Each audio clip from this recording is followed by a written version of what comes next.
The Hermetica, the lost wisdom of the Pharaohs, the last words of thrice-great Hermes. Wise words, although written by my decaying hand, remain imperishable through time, imbued with the medicine of immortality by the All-Master, be unseen and undiscovered by all those who will come and go, wandering the wastelands of life, be hidden until an older heaven births human beings who are worthy of your wisdom. Having sounded this prayer over the works of his hands, Hermes was received in the sanctuary of eternity. Introduction. A forgotten spiritual classic. The Hermetica is a collection of writings attributed to Thoth, a mythical ancient Egyptian sage whose wisdom is said to have transformed him into a god. Thoth, who was venerated in Egypt from at least 3000 BCE, is credited with the invention of sacred hieroglyphic writing, and his figure, portrayed as a scribe with the head of an ibis, can be seen in many temples and tombs. He is the dispatcher of divine messages and recorder of all human deeds. In the Great Hall of Judgment, the afterlife court of the god Osiris, Thoth would establish whether the deceased had acquired spiritual knowledge and purity and so deserved a place in the heavens. Thoth was said to have revealed to the Egyptians all knowledge on astronomy, architecture, geometry, medicine, and religion, and was believed by the ancient Greeks to be the architect of the pyramids. The Greeks, who were in awe of the knowledge and spirituality of the Egyptians, identified Thoth with their own god Hermes, the messenger of the gods and guider of souls in the realm of the dead. To distinguish the Egyptian Hermes from their own, they gave him the title Trismegistus, meaning thrice great, to honor his sublime wisdom. The books attributed to him became collectively known as the Hermetica. Although largely unknown today, the writings attributed to Hermes Thoth have been immensely important in the history of Western thought. They profoundly influenced the Greeks and, through their rediscovery in 15th century Florence, helped to inspire the Renaissance, which gave birth to our modern age. The list of people who have acknowledged a debt to the Hermetica reads like a who's who of the greatest philosophers, scientists, and artists that the West has produced. Leonardo da Vinci, Dürer, Botticelli, Roger Bacon, Paracelsus, Thomas More, William Blake, Kepler, Copernicus, Isaac Newton, Sir Walter Raleigh, Milton, Ben Jonson, Daniel Defoe, Shelley and his wife Mary, Victor Hugo, and Carl Jung. It heavily influenced Shakespeare, John Donne, John Dee, and all the poet-philosophers who surrounded the court of Queen Elizabeth I, as well as the founding scientists of the Royal Society in London, and even the leaders who inspired the Protestant Reformation in Europe. The list is endless, with the Hermetica's influence reaching well beyond the frontiers of Europe. Islamic mystics and philosophers also trace their inspiration back to thrice-great Hermes, and the esoteric tradition of the Jews equated him with their mysterious prophet Enoch. The Hermetica is a cornerstone of Western culture. In substance and importance, it is equal to well-known Eastern scriptures like the Upanishads, the Dhammapada, and the Tao Te Ching. Yet unlike these texts, which are now readily available and widely read, the works of Hermes have been lost under the dead weight of academic translations, Christian prejudice, and occult obscurities. Until now, no simplified rendering of these writings has been available to the general reader. All previous versions in the English language are very dense, impenetrable, and loaded down with notes and subtext that make them difficult to digest. This new version, however, makes this ancient wisdom more easily accessible. It presents carefully selected extracts of the Hermetic texts, linked together into a narrative and rendered into easily understood English. What emerges is an inspiring and illuminating taste of a forgotten classic. The history of the Hermetica. The early origins of the Hermetica are shrouded in mystery, but the evidence suggests it is a direct descendant of the ancient philosophy of the Egyptians. However, the handful of surviving works attributed to Hermes are not written in ancient Egyptian hieroglyphs, but in Greek, Latin, and Coptic. They were collated in the city of Alexandria in Egypt during the 2nd and 3rd centuries CE. Here, the Hermetic philosophy helped inspire some of the greatest intellectual achievements of the ancient world. Alexandria was a great center of learning, surpassing even Athens. Its founder, Alexander the Great, had conquered and united Greece, Persia, Egypt, and India into one vast empire. Cultures that had grown up more or less independently were brought together, and there was no bigger melting pot than Alexandria. Into this new universal city, Cosmos Polis, poured men and women of every race and nation. Greeks, Jews, Egyptians, Babylonians, Phoenicians, and even Buddhists from India associated together in relative peace. The Alexandrians were renowned for their thirst for knowledge, and under the enlightened Greek ruler, Ptolemy, a library and museum were founded where human beings first systematically collected the wisdom of the world. At its height, the Library of Alexandria housed some 500,000 scrolls. These included the works of Euclid, Archimedes, and the astronomer Ptolemy, who dominated the spheres of geometry, mathematics, and geography, respectively, until well into the Middle Ages. It contained the research of Aristarchus of Samos, who had shown that the Earth is one of the planets orbiting the Sun, and Eratosthenes, who had calculated the circumference of the Earth to within a few percent. Scientists of the library knew about the precession of the equinoxes and that the moon was responsible for the rhythm of the tides. Alexandria was also rich in esoteric knowledge: Pythagorism, Chaldean oracles, Greek myths, Platonic and Stoic philosophy, Judaism, Christianity, the Greek mystery schools, Zoroastrianism, astrology, alchemy, Buddhism, and of course the ancient Egyptian religion were all practiced, studied, compared, and discussed. The Golden Age of Alexandria came to an end with the birth of the intolerant Christian Holy Roman Empire. Despite the sophistication and cultural achievements of the ancients, the Christians referred to them dismissively as pagans, which means country dwellers. In 415 CE, Hypatia, one of the last great scientists and pagan philosophers working at the Library of Alexandria, was seized by a mob of Christians, who removed her flesh with scallop shells and burnt her remains. Their leader, Bishop Cyril, was later canonized Saint Cyril. The great library was finally destroyed as so much pagan superstition, and this wealth of knowledge was scattered to the four winds. The Christian Roman Emperor Theodosius closed pagan temples across the empire and began the previously unknown phenomenon of book burning. For the West, the 5th century ushered in the 1,000-year period appropriately known as the Dark Ages. The Hermetica and Islam. History shows that wherever the works of Hermes have been studied and venerated, civilization has flourished. Pagan scholars and sages fled to the newly emerging Arab culture, taking their knowledge and the Hermetic writings with them. 200 years later, the Muslims created an empire whose learning and scientific achievements were unsurpassed. By the beginning of the 9th century, the first university was established in Baghdad, called the House of Wisdom. Here, many pagan works were translated. The sciences that had reached such heights in Alexandria were significantly developed, and the ancient pagan spiritual wisdom was covertly studied and practiced. From its exalted position amongst the sacred scriptures of Egyptian spirituality, the Hermetica became the secret inspiration for an important undercurrent in Islamic philosophy, and the holy book of unorthodox religious sects, such as the Sabaeans. We would never have heard of the mysterious Sabaeans had they not come into conflict with the religious authorities of their day. Several centuries after the death of its founder, Muhammad, Islam was beginning to succumb to the same desire for orthodoxy that had arisen in the Christian West. Heretics were to be rooted out, if necessary, with violence. In 830 CE, a powerful caliph was passing through the city of Haran when he noticed the strangely dressed Sabaeans and questioned their leaders. Asked to produce their sacred texts, they returned with the books of Hermes.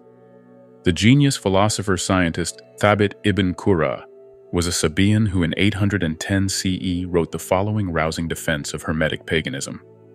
"We are the heirs and propagators of paganism. Happy is he who for the sake of paganism bears the burden of persecution with firm hope.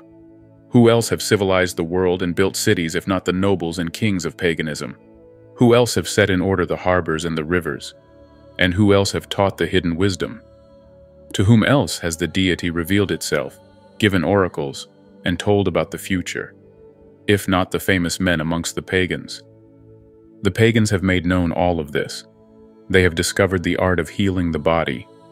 They have also made known the art of healing the soul. They have filled the earth with settled forms of government and with wisdom, which is the highest good. Without paganism, the world would be empty and miserable. Thabit ibn Qurra. Another unorthodox group within the Islamic Empire, who also traced their ancestry back to thrice-great Hermes, were the poets and mystics known as the Sufis. The 12th century Iranian Sufi philosopher Yahya Surawardi made it his life's work to link what he called the original Oriental religion with Islam. He claimed that the sages of the ancient world had preached a single doctrine. This had been originally revealed to Hermes, whom Surawardi identified with the prophet known as Idris in the Quran, and the Jewish prophet Enoch. In the Greek world, he claimed, this philosophy had been transmitted through Pythagoras and Plato, and in the Middle East through the Zoroastrian Magi. It had been secretly passed on until it had reached himself through a direct line of enlightened sages, including his own master, the Sufi mystic Al-Hallaj. Not surprisingly, both Surawardi and Al-Hallaj were executed by the religious authorities for heresy. Al-Hallaj by crucifixion. Hermes and the reawakening of Europe. With the Arab Empire becoming increasingly intolerant, the owners of the Hermetic books traveled in search of a safe refuge. In the 15th century, many fled to the tolerant city-state of Florence in northern Italy, where this wisdom again inspired a great cultural flowering. In 1438, the Byzantine scholar Themistocles made available to the awestruck Florentines the entire lost works of Plato. These and other pagan works were translated into Latin for the first time. The ruler of Florence, the philanthropist and scholar Cosimo de' Medici, established a new Platonic academy, a group of intellectuals and mystics who found their inspiration in the ancient pagan philosophy. It profoundly influenced great names like Leonardo da Vinci, Michelangelo, Botticelli, and Raphael, who began painting pictures of the ancient pagan gods. Botticelli's Venus and Mars, for example, was painted at a precise astrological moment as a talisman of occult radiance, capable of magically transporting the viewer to an altered state of spiritual awareness. Cosimo sent out agents to look for other lost pagan works that might still be awaiting discovery. In 1460, one of them came across the lost works of thrice-great Hermes and brought them to Florence. The Florentines, already reeling from the discovery that an ancient civilization of immense sophistication had risen and fallen nearly 2,000 years before them, now believed they had in their hands the words of the most ancient sage of them all. Cosimo ordered his young Greek scholar Marsilio Ficino to cease his work on translating Plato and to begin immediately on this new Egyptian text. Ficino had it ready in time to read to Cosimo just before his death. The emergence of a glorious new culture in Florence signaled the end of the Dark Ages. We call this period the Renaissance, meaning rebirth, which is a fitting name, for at the heart of the Hermetic philosophy is the idea of being spiritually reborn. The ancient pagan wisdom arrived in Florence at a fortuitous moment in history. Within a few years, the first printing presses arrived in Italy, and the pagan wisdom was printed and dispersed throughout Europe. Students of the new learning, as the Florentine experiment became known, were sent out as emissaries, beginning new movements wherever they went. Reuchlin, the father of the Reformation and teacher of Luther and Erasmus, left Florence and sowed the earliest seeds of the Protestant Reformation in Germany. Thomas Linacre founded the Royal College of Physicians in London. The mathematician Nicholas of Cusa, the physician Paracelsus, the architect Brunelleschi, and the astronomer Toscanelli, whose famous map inspired Christopher Columbus, all owed their inspiration to the Florentine reawakening of the spirit of ancient paganism. Copernicus's momentous claim that the sun, not the earth, is at the center of the solar system was a choice, not a discovery, made after studying Hermetic Platonic philosophy at an Italian university. On the first page of On the Revolution of the Celestial Orbs, published in 1543, Copernicus quotes the words of thrice-great Hermes, "The sun is the visible God." As in Alexandria 1,000 years earlier, the Renaissance viewed science, art, literature, and religion as parts of a united whole to be studied together.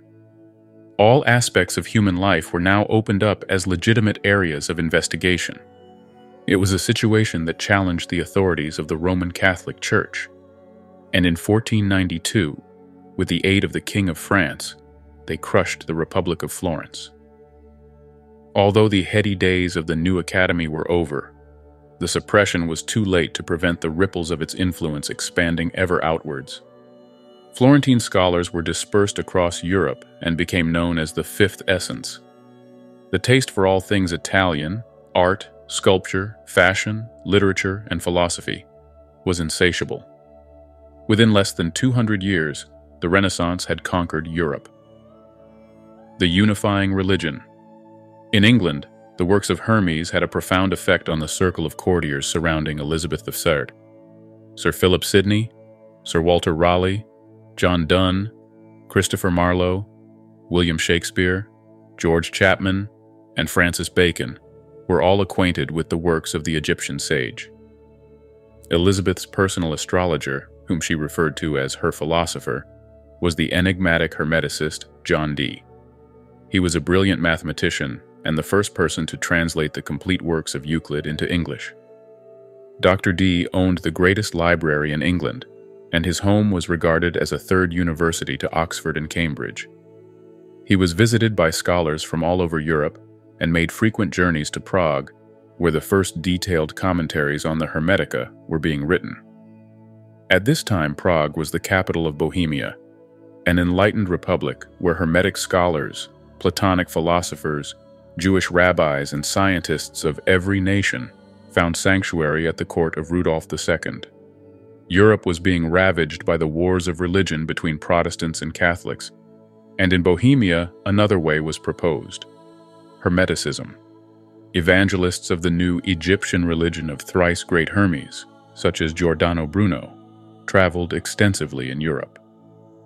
Bruno interpreted the new sun-centered cosmos proposed by Copernicus in an entirely mystical way as the rising of a new sun at the dawning of a new age.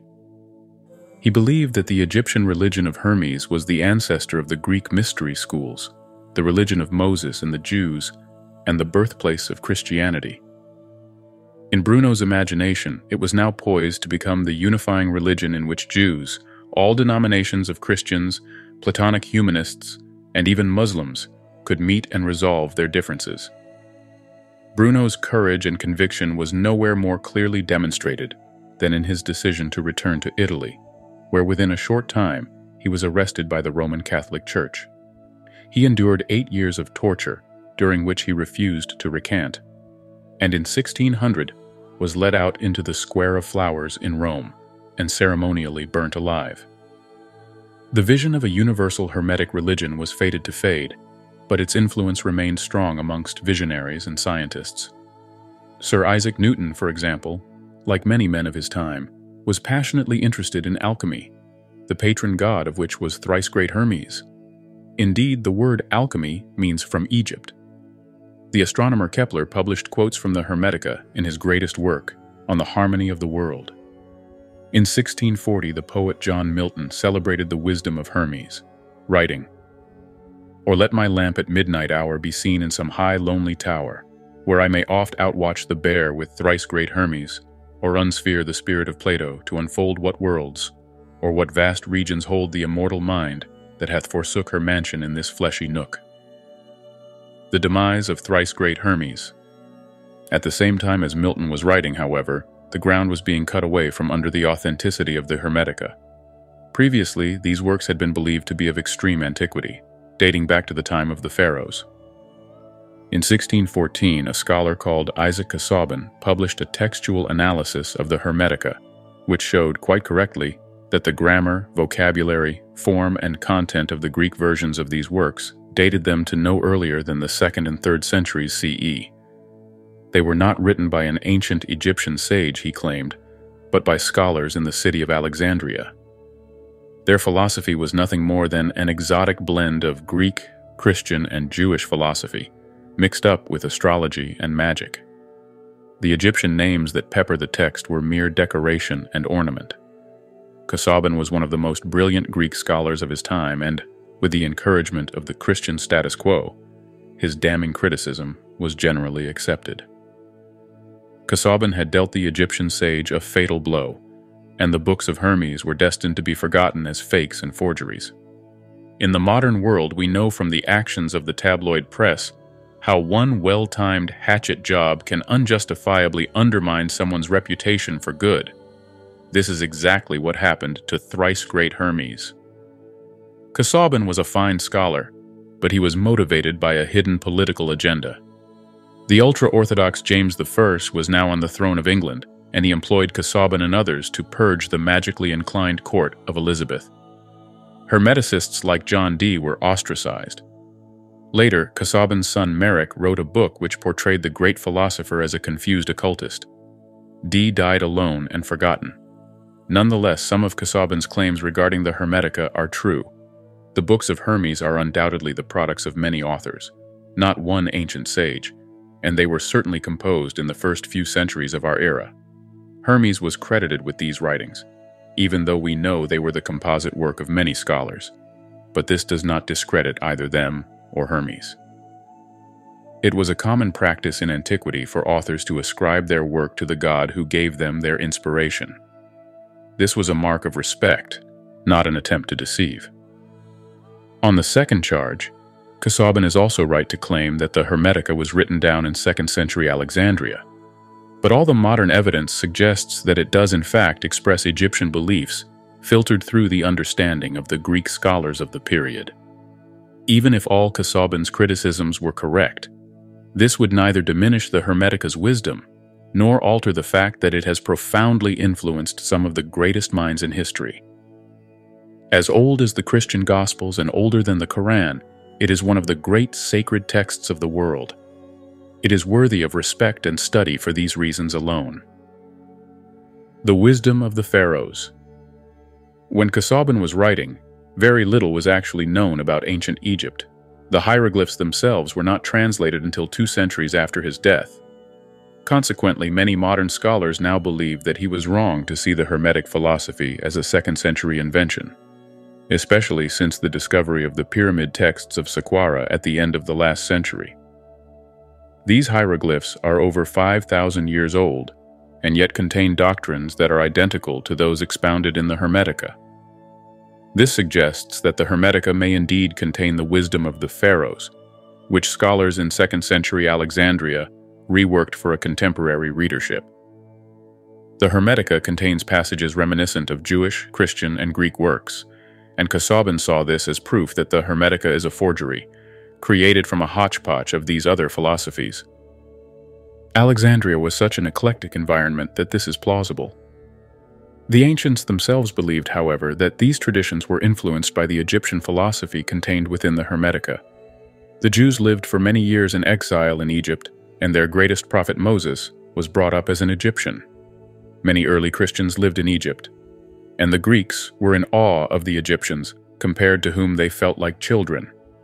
The ancient Greek historian Herodotus writes, "The Egyptians are religious to excess, beyond any other nation in the world.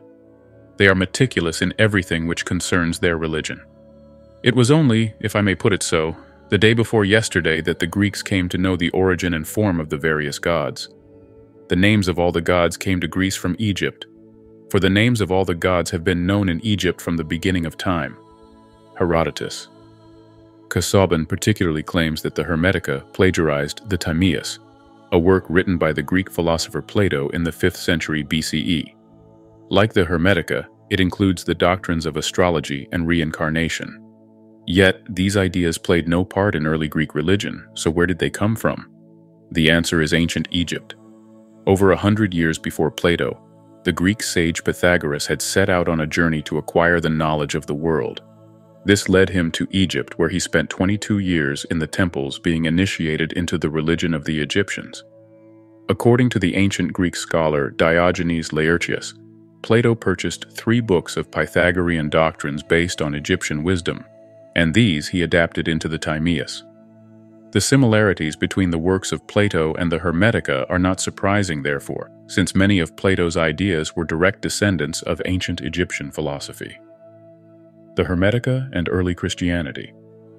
Hermetic philosophy also influenced Christianity through the Alexandrian Church Fathers, St. Clement and St. Origen. who synthesized pagan and Christian religious doctrines. It is due to such theologians that the Hermetic concept of the Word is found in the opening verse of the Gospel of John. In the beginning was the Word. Hermes Thoth was known to the ancients as the scribe of the gods and master of the Word. In the Hermetica, God utters a word which calms the chaotic waters of creation. The Word is even called the Son of God. In Christianity, Jesus Christ, who is also called the Son of God, is identified as an embodiment of the power of the Word. Saint Augustine of Hippo, the influential 4th century theologian who was familiar with the works of Hermes, writes, "That which is called the Christian religion existed among the ancients, and never did not exist, from the beginning of the human race until Christ came in the flesh, at which time the true religion which already existed began to be called Christianity." Saint Augustine, Retractions. The influence of the Hermetica on early Christianity is beyond doubt. In 1945, works of Hermes were discovered amongst scriptures belonging to Gnostic Christians of the 1st centuries CE. According to a note on one of the texts, early Christian communities possessed many copies of the works of Hermes. Just a few yards from the place where these scriptures were found are ancient Egyptian tombs. These were inhabited by early Christian hermits such as Saint Pachomius, the founder of the first Christian monastic communities. The walls of these tombs are covered in hieroglyphs ascribed to the great god Thoth, Hermes. They describe a spiritual rebirth into knowledge of God. In such places, early Gnostic Christians pored over the Hermetica. Under its powerful influence, they composed their own philosophy of a saving gnosis, GK, knowledge, a direct knowledge of God bestowed by the Messiah Jesus. All the evidence suggests that Casaubon was wrong to simply dismiss the Hermetica as some cobbled-together mixture of many different philosophies. The Hermetica was undoubtedly written by Alexandrian scholars for a Greek-speaking readership, but it contains a powerful echo of the ancient wisdom on which it was based. It offers us one of the best windows available to gaze into Egypt's remotest past. With its help, we can understand the mystical vision that inspired the awesome Giza pyramids. But what is the Hermetic philosophy that has held such a profound fascination for some of the greatest minds in history? The mind of God. At the heart of Hermes's teachings is one simple idea: God is a big mind. Everything which exists is a thought within the mind of God. This book is a thought in the mind of God. Your body is a thought in the mind of God. These ideas which are being discussed are thoughts in the mind of God. How can we understand this? Consider for a moment your own experience. Thoughts and feelings exist within your mind. You know the outer world around you because your senses give you information which you also then experience within your mind. When your mind is completely unconscious, you don't experience anything. Ultimately, everything that exists in your life is a thought within your mind. Your mind, however, is limited by being trapped in a physical body. Imagine for a moment that it is not. Imagine that it is free to be conscious of everything, at all times and in all places. Then everything that is, has been, and will be would exist as a thought within your mind. This is the nature of God's mind. He is not limited by a physical body. He is the big mind within which everything exists. Hermes describes the mind of God as the oneness which unites everything. What does this mean? Again, look at your own experience. You experience many different things with your mind. Right now, you are reading this book. Before that, you may have been eating or walking in the country. Yet all of these different things are experienced by one thing: your mind. It is the oneness that unites all of your experience. In the same way, God's mind is the oneness which unites everything. Hermes says that this oneness contains all opposites. This paradox can be understood by once more looking at the nature of your own mind. Some things you experience are hot and others cold. Some are bright and others dark. Some you call good and others bad. Nothing that you experience can be both cold and hot, because they are opposites. Yet both cold and hot are experiences which you have. Your mind is the one thing which contains all opposites. Hermes teaches that the mind of a human being is made in the image of God's big mind. If we can free our mind from the limitations imposed by the physical body, we can experience the mind of God. We were created with the specific purpose of learning to do this. This is the spiritual goal of human life. To reach this destination, we must expand our awareness. We must use the power of our little minds to reach out to God's big mind. To help us do this, Hermes narrates a dramatic story of how God creates and maintains the cosmos. It is through appreciating the awesome beauty of the cosmos and understanding the fundamental laws by which it functions that we can come to know the mind of God. It was this vision which fired the imaginations of the great minds of history.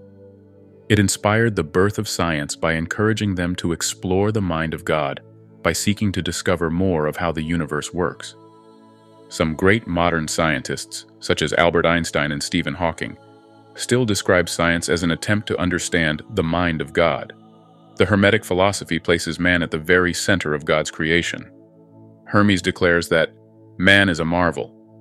With his mind, he may not only understand the universe, but even come to know God. He is not a mortal body which will live and die. He is an immortal soul which, through the experience of a spiritual rebirth, may become a god, a new version of the Hermetica. A book of this size cannot contain all the Hermetic teachings. It can, however, give an inspirational and intriguing taste of their core doctrines.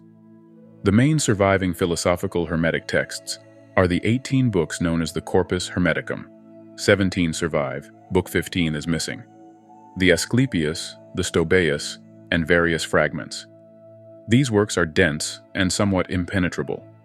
In this new version, therefore, we have selected key extracts and combined them to bring out the essential wisdom and inherent poetry that they contain. In this endeavor, we feel we are following in the footsteps of the scholars of Alexandria who collated these books from the ancient material that was then available, making them accessible to a contemporary readership. Our sources are contained in notes at the back of the book, but for most readers, it will be enough to follow a progressive exposition of the essence of Hermeticism, condensed into more manageable sections. Like many Greek texts, the Hermetic teachings are often presented in the form of dialogues between teacher and pupil. The voices change in the different texts, which can be confusing, so we have chosen to avoid this device and simply present a monologue by Hermes addressed to the reader. Although we have used the familiar term God in the explanatory notes which accompany each chapter, we have avoided this term in the text itself. Instead, we have used ATUM, one of the ancient Egyptian names for the Supreme One God. We felt that using this unfamiliar Egyptian name would allow the reader the opportunity to build up their own conceptual picture of what Hermes means by the term, free of any associations they may have with the word God. It is a daunting task to present a new version of any work that is written in a foreign language and uses a distinct and unique conceptual vocabulary. Approaching a text which is also of extreme antiquity and has already been through the hands of a number of translators is doubly difficult. In Book 16th of the Corpus Hermeticum, Hermes writes, "My teachings will seem more obscure in times to come when they are translated from our Egyptian mother tongue into that of the Greeks. Translation will distort much of their meaning.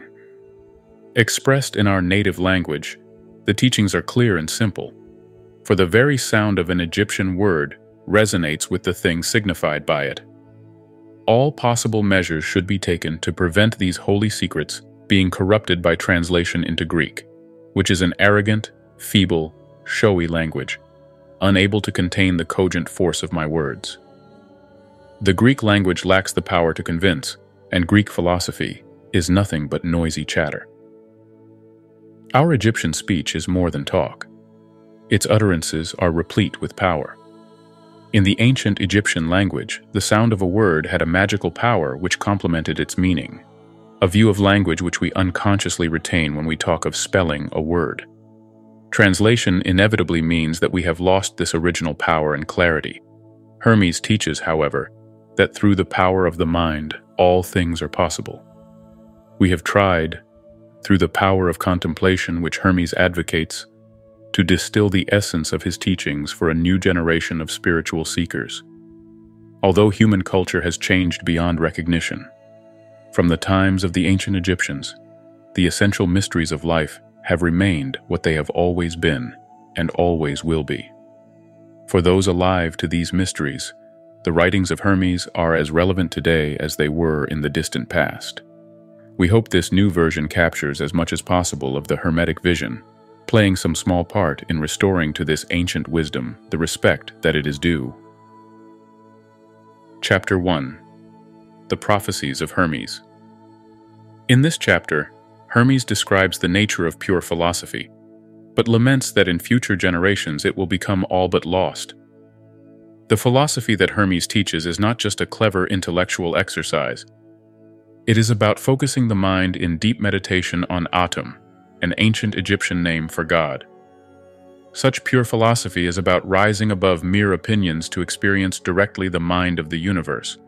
Using the God-given gift of our own little minds, we can come to know the big mind that creates and maintains the cosmos in beautiful order.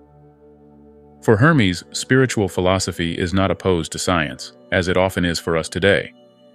The student of spiritual philosophy studies science as a form of devotion to God. Through understanding the secrets of the natural world, he is overcome with a sense of awe and reverence for the Creator. He appreciates the perfect order of the universe, as if he were listening to a grand symphony, in which every melody has been exquisitely combined to compose one magnificent harmony. Hermes prophesies, however, that this spiritual philosophy will one day become lost and confused. Speaking from our distant past, he uncannily describes the predicament we find ourselves in today. Pure philosophy has been replaced by the teachings of clever intellectuals, with no mystical understanding of life. People have ceased to see the universe as a source of wonder, and no longer revere it as the work of God. Spirituality has come to be dismissed by science as primitive superstition. The profound wisdom of the ancient Egyptians is thought of as a dead religion, and as little more than an archaeological curiosity. Hermes foretells that Egypt, once the home of spirituality, will become a desolate place deserted by the gods. Out of compassion for future generations, Hermes writes his wisdom in books and orders them to be hidden. Like a time capsule of truth, Hermes's vision waits for its chance to awaken future generations who are lost and bewildered by life, people such as ourselves. The Prophecies of Hermes. Pure philosophy is spiritual striving through constant contemplation to attain true knowledge of ATUM, the one God. But speaking now in prophecy, I say that in times to come, no one will pursue philosophy with single-mindedness and purity of heart. Those with a grudging and ungenerous temperament will try and prevent men discovering the priceless gift of immortality. Philosophy will become confused, making it hard to comprehend. It will be corrupted by spurious speculation. It will be entangled with bewildering sciences like arithmetic, music, and geometry. The student of pure philosophy studies the sciences, not as fanciful theories, but as devotion to ATUM, because they reveal a universe perfectly ordered by the power of number. Because measuring the depths of the sea and forces of fire and magnitudes of physical things leads to a reverent awe at the Creator's skill and wisdom. Because the mysteries of music bear witness to the unsurpassed talent of the supreme artist who has beautifully harmonized all things into a single whole, suffused with sweet melodies. To simply love ATUM in thought with singleness of heart, and to follow the goodness of his will. This is philosophy, unsullied by intrusive cravings for pointless opinions. But I foresee that in times to come, clever intellectuals will mislead the minds of men, turning them away from pure philosophy. It will be taught that our sacred devotion was ineffectual, and the heartfelt piety and assiduous service with which we Egyptians honor ATUM was a waste without reward. Egypt is an image of the heavens, and the whole cosmos dwells here, in this its sanctuary. But the gods will desert the earth and return to heaven, abandoning this land that was once the home of spirituality. Egypt will be forsaken and desolate, bereft of the presence of the gods. It will be overrun by foreigners who will neglect our sacred ways. This holy land of temples and shrines will be filled with corpses and funerals. The sacred Nile will be swollen with blood, and her waters will rise, utterly fouled with gore. Does this make you weep? There is worse to follow. This land, that was a spiritual teacher to all humankind, which loved the gods with such devotion that they deigned to sojourn here on earth, This land will exceed all others in cruelty. The dead will far outnumber the living, and the survivors will be known as Egyptians by their language alone, for in their actions they will be like men of another race. O Egypt, nothing will remain of your religion but an empty tale, which even your own children will not believe. Nothing will be left to tell of your wisdom but old graven stones. Men will be weary of life, and will cease seeing the universe as worthy of reverent wonder. Spirituality, the greatest of all blessings, will be threatened with extinction, and believed a burden to be scorned. The world will no longer be loved as an incomparable work of ATUM, a glorious monument to his primal goodness, an instrument of the divine will to evoke veneration and praise in the beholder. Egypt will be widowed. Every sacred voice will be silenced. Darkness will be preferred to light. No eyes will raise to heaven. The pure will be thought insane, and the impure will be honored as wise. The madman will be believed brave, and the wicked esteemed as good. Knowledge of the immortal soul will be laughed at and denied. No reverent words worthy of heaven will be heard or believed. So I, thrice great Hermes, the first of men to attain all knowledge, have inscribed the secrets of the gods in sacred symbols and holy hieroglyphs on these stone tablets, which I have concealed for a future world that may seek our sacred wisdom. Through all-seeing mind, I myself have been the witness of the invisible things of heaven, and through contemplation come to knowledge of the truth. This knowing I have set down in these writings. Chapter 2. The Initiation of Hermes. In this chapter, Hermes describes a mystical vision of the creation of the cosmos, upon which all his later teachings are based. Hermes derives his wisdom from a dramatic mystical revelation. While his mind is alert, yet still and empty, he hears God speaking to him. Hermes asks to be shown the true nature of reality, and suddenly everything begins to change before him. In a mysterious vision, he witnesses the creation of the world. This vision is not meant to be understood intellectually, but contemplated like images from a dream. However, we can explore a little of its deep meaning. Hermes' first experience is of an all-embracing divine light, which as he watches, casts a shadow like dark, restless water. Later he is told that this light is the mind of God, and the dark waters are the unlimited potential out of which God will fashion the universe. This is a mystical vision of the first act of creation, remarkably similar to the modern scientific theory of the Big Bang. An explosion of light and energy slowly cools to become the black womb of space, into which suns and planets and finally ourselves are born. This birth, like any birth, is accompanied by pain, and Hermes hears an inarticulate cry of suffering from the turbulent depths. The light then speaks a word which calms the chaotic waters. This word is like a blueprint that will organize a structured cosmos out of the chaos. Modern science might call it the fundamental laws of nature. This word is the first idea in the mind of God, from which everything springs. Initiated into the secrets of the creation, Hermes receives his divine mission from the Supreme Being. Only this knowledge, he is told, can save those who live in darkness. Hermes must become a spiritual guide to all mankind. The initiation of Hermes. My senses were suspended in mystic sleep. Not a weary, full-fed drowsiness, but an alert and conscious emptiness. Released from my body, I flew with my thoughts, and while I soared, it seemed to me a vast and boundless being called my name. Hermes, what are you looking for? Who are you? I asked. I am the way guide, the supreme mind, the thoughts of ATUM, the one God.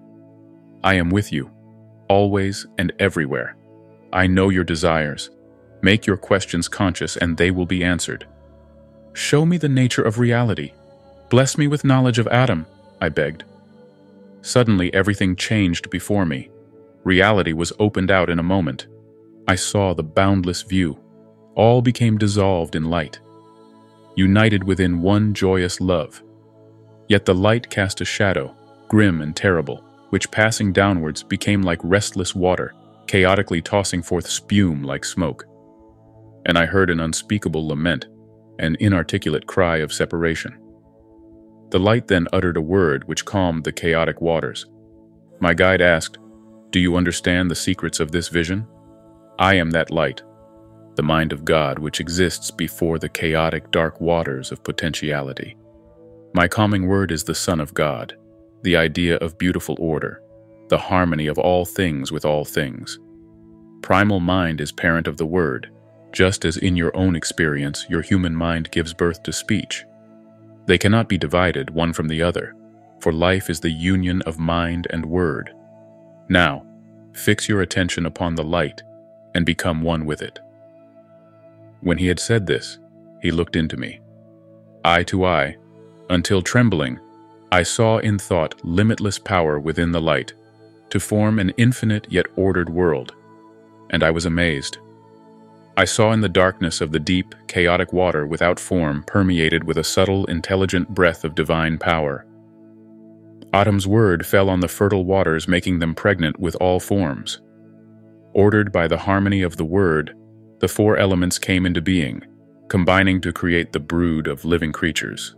The fiery element was articulated as the constellations of the stars and the gods of the seven heavenly bodies, revolving forever in celestial circles. The word then leapt up from the elements of nature and reunited with mind the maker, leaving mere matter devoid of intelligence. My guide said, "You have perceived the boundless primal idea, which is before the beginning. By Atum's will, the elements of nature were born as reflections of this primal thought in the waters of potentiality. These are the primary things, the prior things, the first principles of all in the universe. Atum's word is the creative idea, the supreme, limitless power which nurtures and provides for all the things that through it are created. I have shown you everything. Why do you wait? Write the wisdom you have understood in hieroglyphic characters, carved on stone in the holy sanctuary.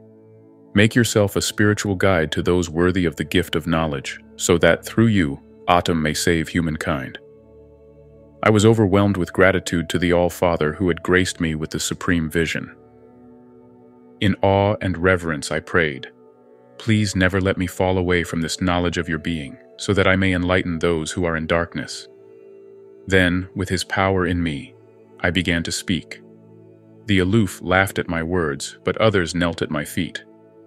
I told them to stand and receive the seeds of wisdom, which I will sow in you with these teachings. So, listen, men of clay. If you do not pay keen attention, my words will fly past you and wing their way back to the source from which they come. Chapter 3. The Being of Atum. In this chapter, Hermes attempts to describe God, Atum here.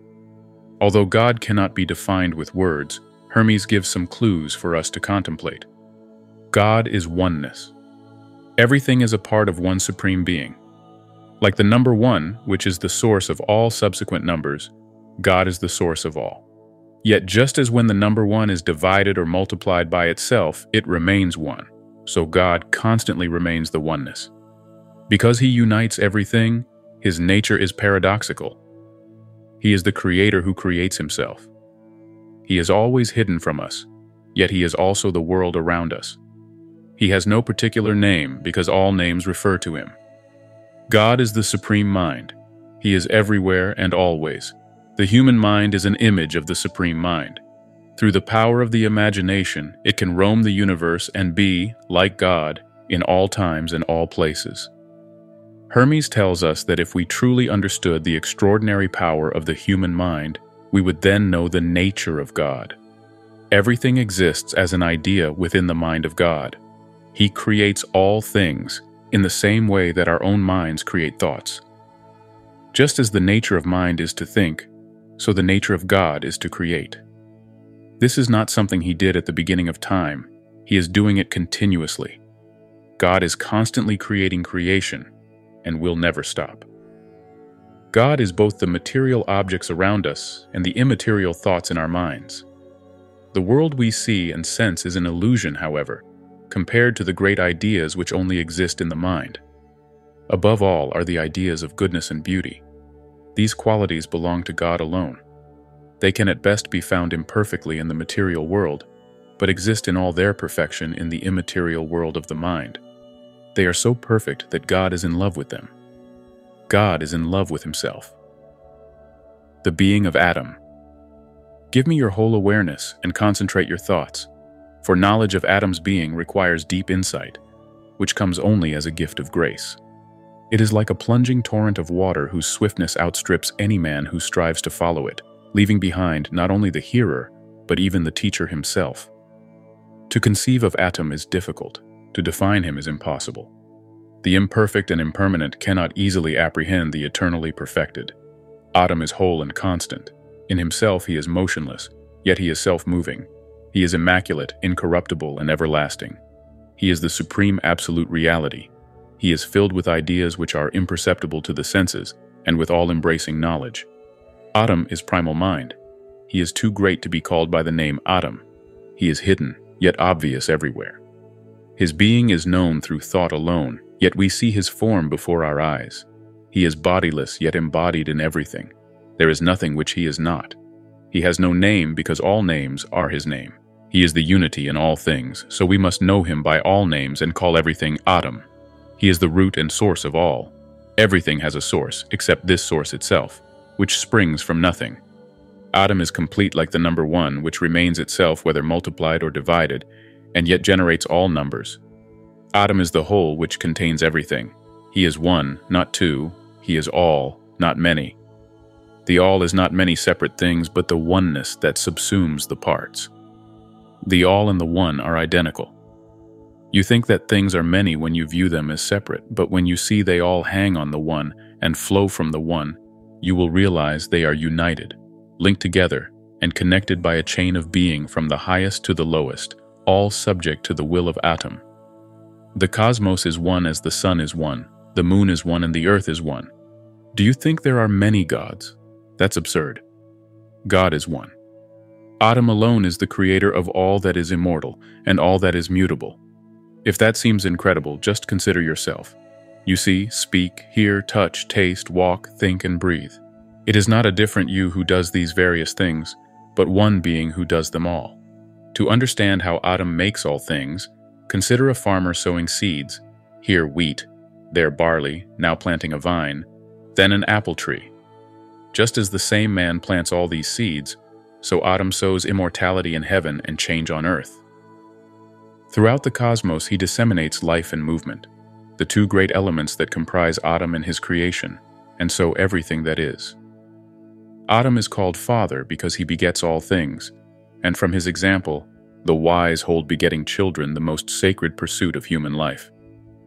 Atum works with nature, within the laws of necessity, causing extinction and renewal, constantly creating creation to display his wisdom. Yet the things that the eye can see are mere phantoms and illusions.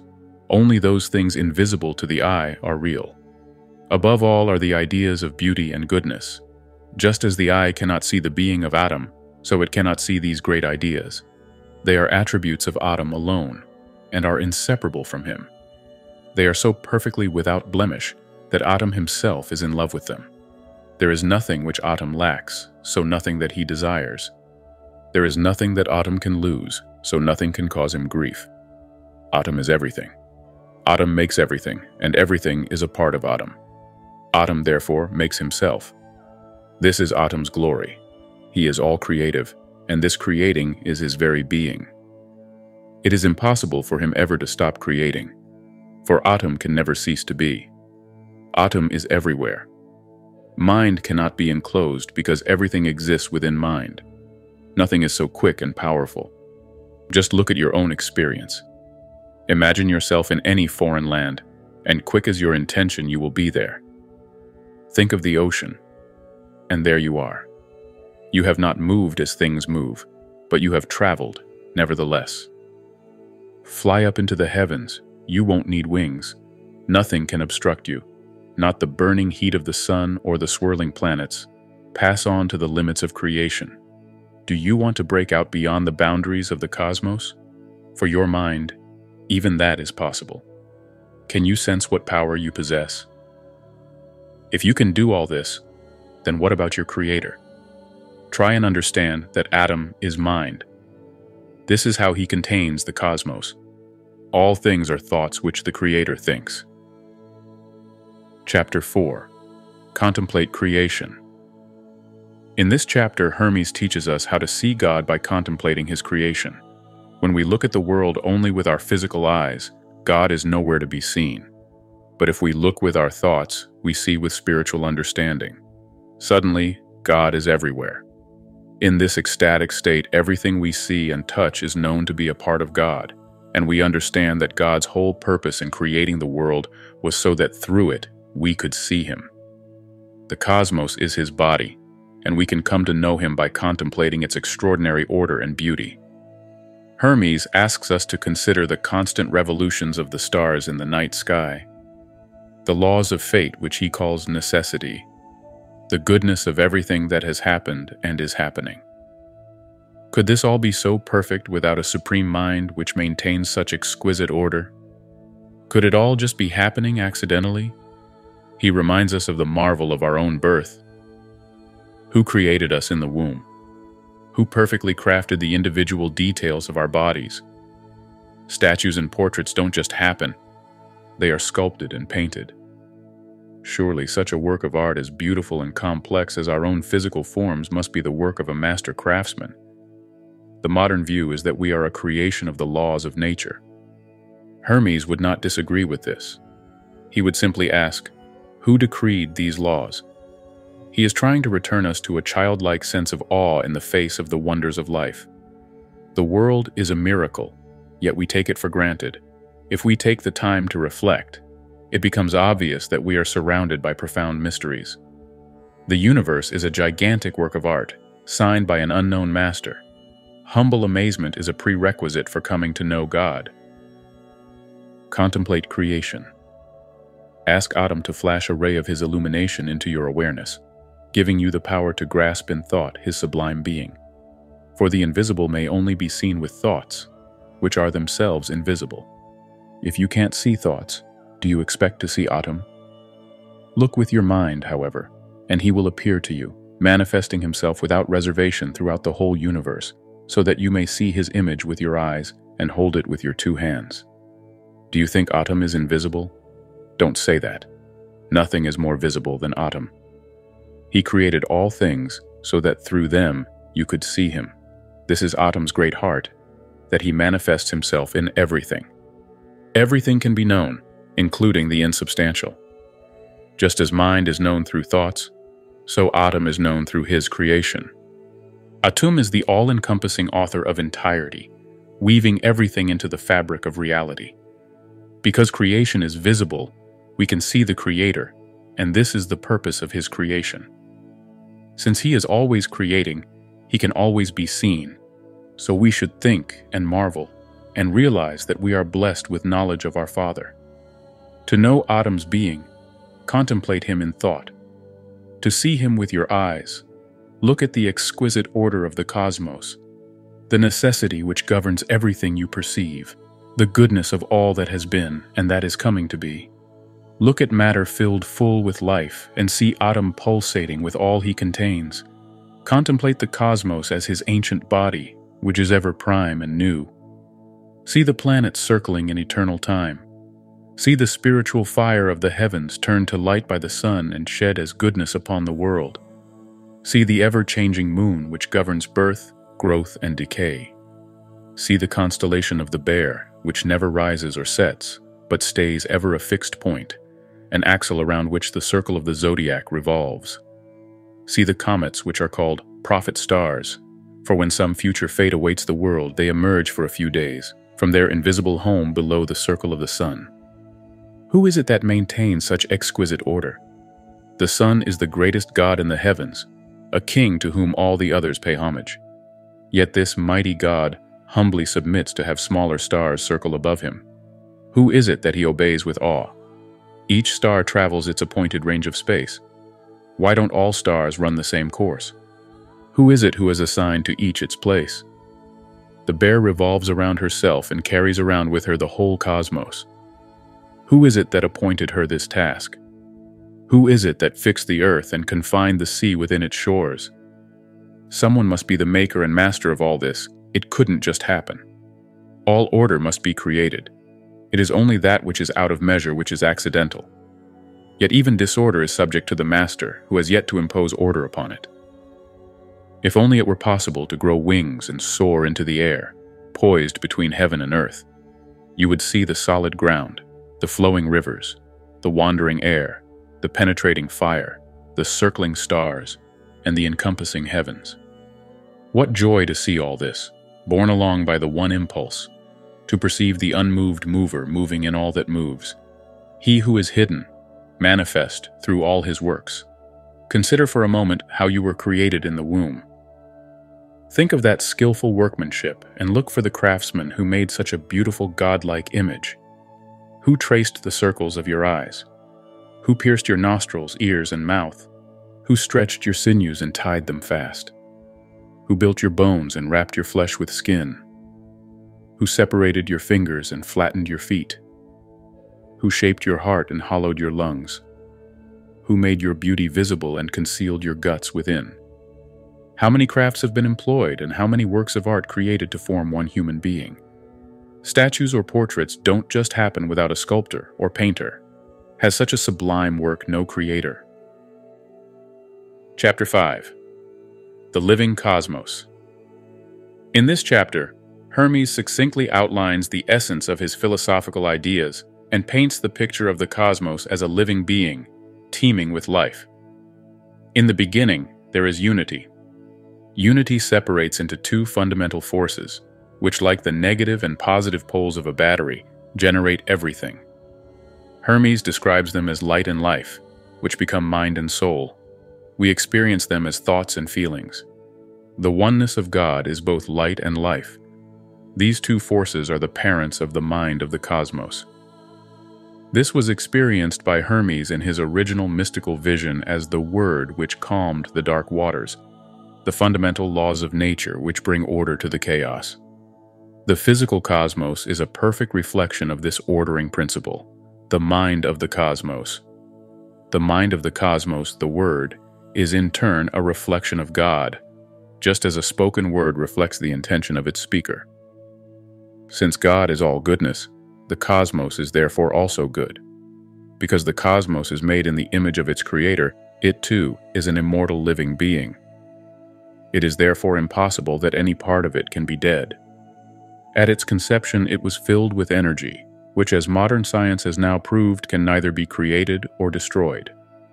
Unlike the myriad forms that it passes through, energy itself is immortal. God is the source of this energy which, through the laws of nature, creates life. The cosmic mind receives energy from God and gives it to all the things within the cosmos. Through this process, the cosmos is completely saturated with soul, the life force. Everything in it is alive. Nothing is dead, not even so-called inanimate things. The cosmos is a great living being which in turn gives life to all the lesser beings it contains. It is the whole which nourishes its parts, like a parent caring for its children. The living cosmos. The primal mind, which is life and light, being bisexual, gave birth to the mind of the cosmos. The primal mind is ever unmoving, eternal, and changeless, containing within it this cosmic mind which is imperceptible to the senses. The cosmos which sense perceives is a copy and image of this eternal cosmic mind, like a reflection in a mirror. First of all, and without beginning, is ATUM. Second is the cosmos, made in his likeness. As the cosmos is a second God, it is also an immortal being, and because everything in the cosmos is a part of the cosmos, it is impossible that any part of it should die. The cosmos is all life. From its first foundations, there has never existed a single thing which was not alive. There is not, and has never been, and never will be, anything in the cosmos that is dead. ATUM is light, the everlasting source of energy, the eternal dispenser of life itself. Once energy has been dispensed, its supply is governed by eternal cosmic laws. The cosmos has its being within the eternal energy from which all life issues, so it is impossible for it ever to stop or be destroyed. It is contained and bound together by the eternal life force. The cosmos dispenses this life to all the things within it. It has a twofold movement. Energy is infused into the cosmos from eternity, and it in turn infuses life into all things within it. Mind and soul are manifestations of light and life. Everything moves by the power of soul. The body of the cosmos within which all bodies are contained is completely saturated with soul. Soul is entirely illuminated by mind. Mind is totally permeated by ATUM. Soul fills and encompasses the whole body of the cosmos. It gives life to the great and perfect living creature which is the cosmos, which in turn gives life to all the lesser living creatures it contains. The cosmos is the whole which generates and nourishes the parts, like a parent caring for its children. It receives its supply of goodness from ATUM, and it is this goodness which is the true power of creation. The cosmos is the image of ATUM, and since ATUM is all goodness, the cosmos is also good. Chapter 6. The Circle of Time. In this chapter, Hermes explores the nature of time and change. Everything in the cosmos is constantly changing. Things are born, pass away, and come into existence again, like old plants dying each winter to return as new shoots each spring. All these changes, however, are governed by unchanging natural laws. In this way, therefore, it could also be said that the cosmos is essentially changeless. Time regulates the natural processes of change in the cosmos. It is measured by the recurring cycles of the stars and the sun, which revolve in fixed and permanent orbits. Unlike our modern picture of time as a straight line from the past to the future, Hermes sees time as a circle. We too actually measure time in circles, however. A day is a circle of time which begins again when the sun rises each morning. The year is a circle of time measured by the Earth's orbit around the sun. Vaster circles of time are expressed by the movements of the constellations of the stars. All of these cycles eventually bring things back to where they started. It is impossible to say where that is, however, for a circle has no starting point. You cannot say where it begins and where it ends. Hermes ultimately points to a deeper understanding of time. The past has gone and does not exist. The future has yet to happen and does not exist. The present moment passes so quickly that it has no permanence. Before we have even said now, the moment has gone. We can never catch the present, so in what way could it be said to exist? This mystical insight into the illusory nature of time is a way to glimpse the oneness of God, who exists beyond time. For God, there is no past, present, and future, only eternity. Freeing ourselves from the illusion of time is yet another way we can experience God. The Circle of Time. In a sense, the cosmos is changeless because its motions are determined by unalterable laws which cause it to revolve eternally without beginning and end. Its parts manifest, disappear, and are created anew, again and again in the undulating pulse of time. Through the process of time, life within the cosmos is regulated and maintained. Time renews all things in the cosmos by the circling process of change, measured by the heavenly bodies returning to their former positions as they revolve around the heavens. The present issues from the past, and the future from the present. Everything is made one by this continuity. Time is like a circle, where all the points are so linked that you cannot say where it begins or ends, for all points both precede and follow one another forever. Yet, there is an even deeper understanding.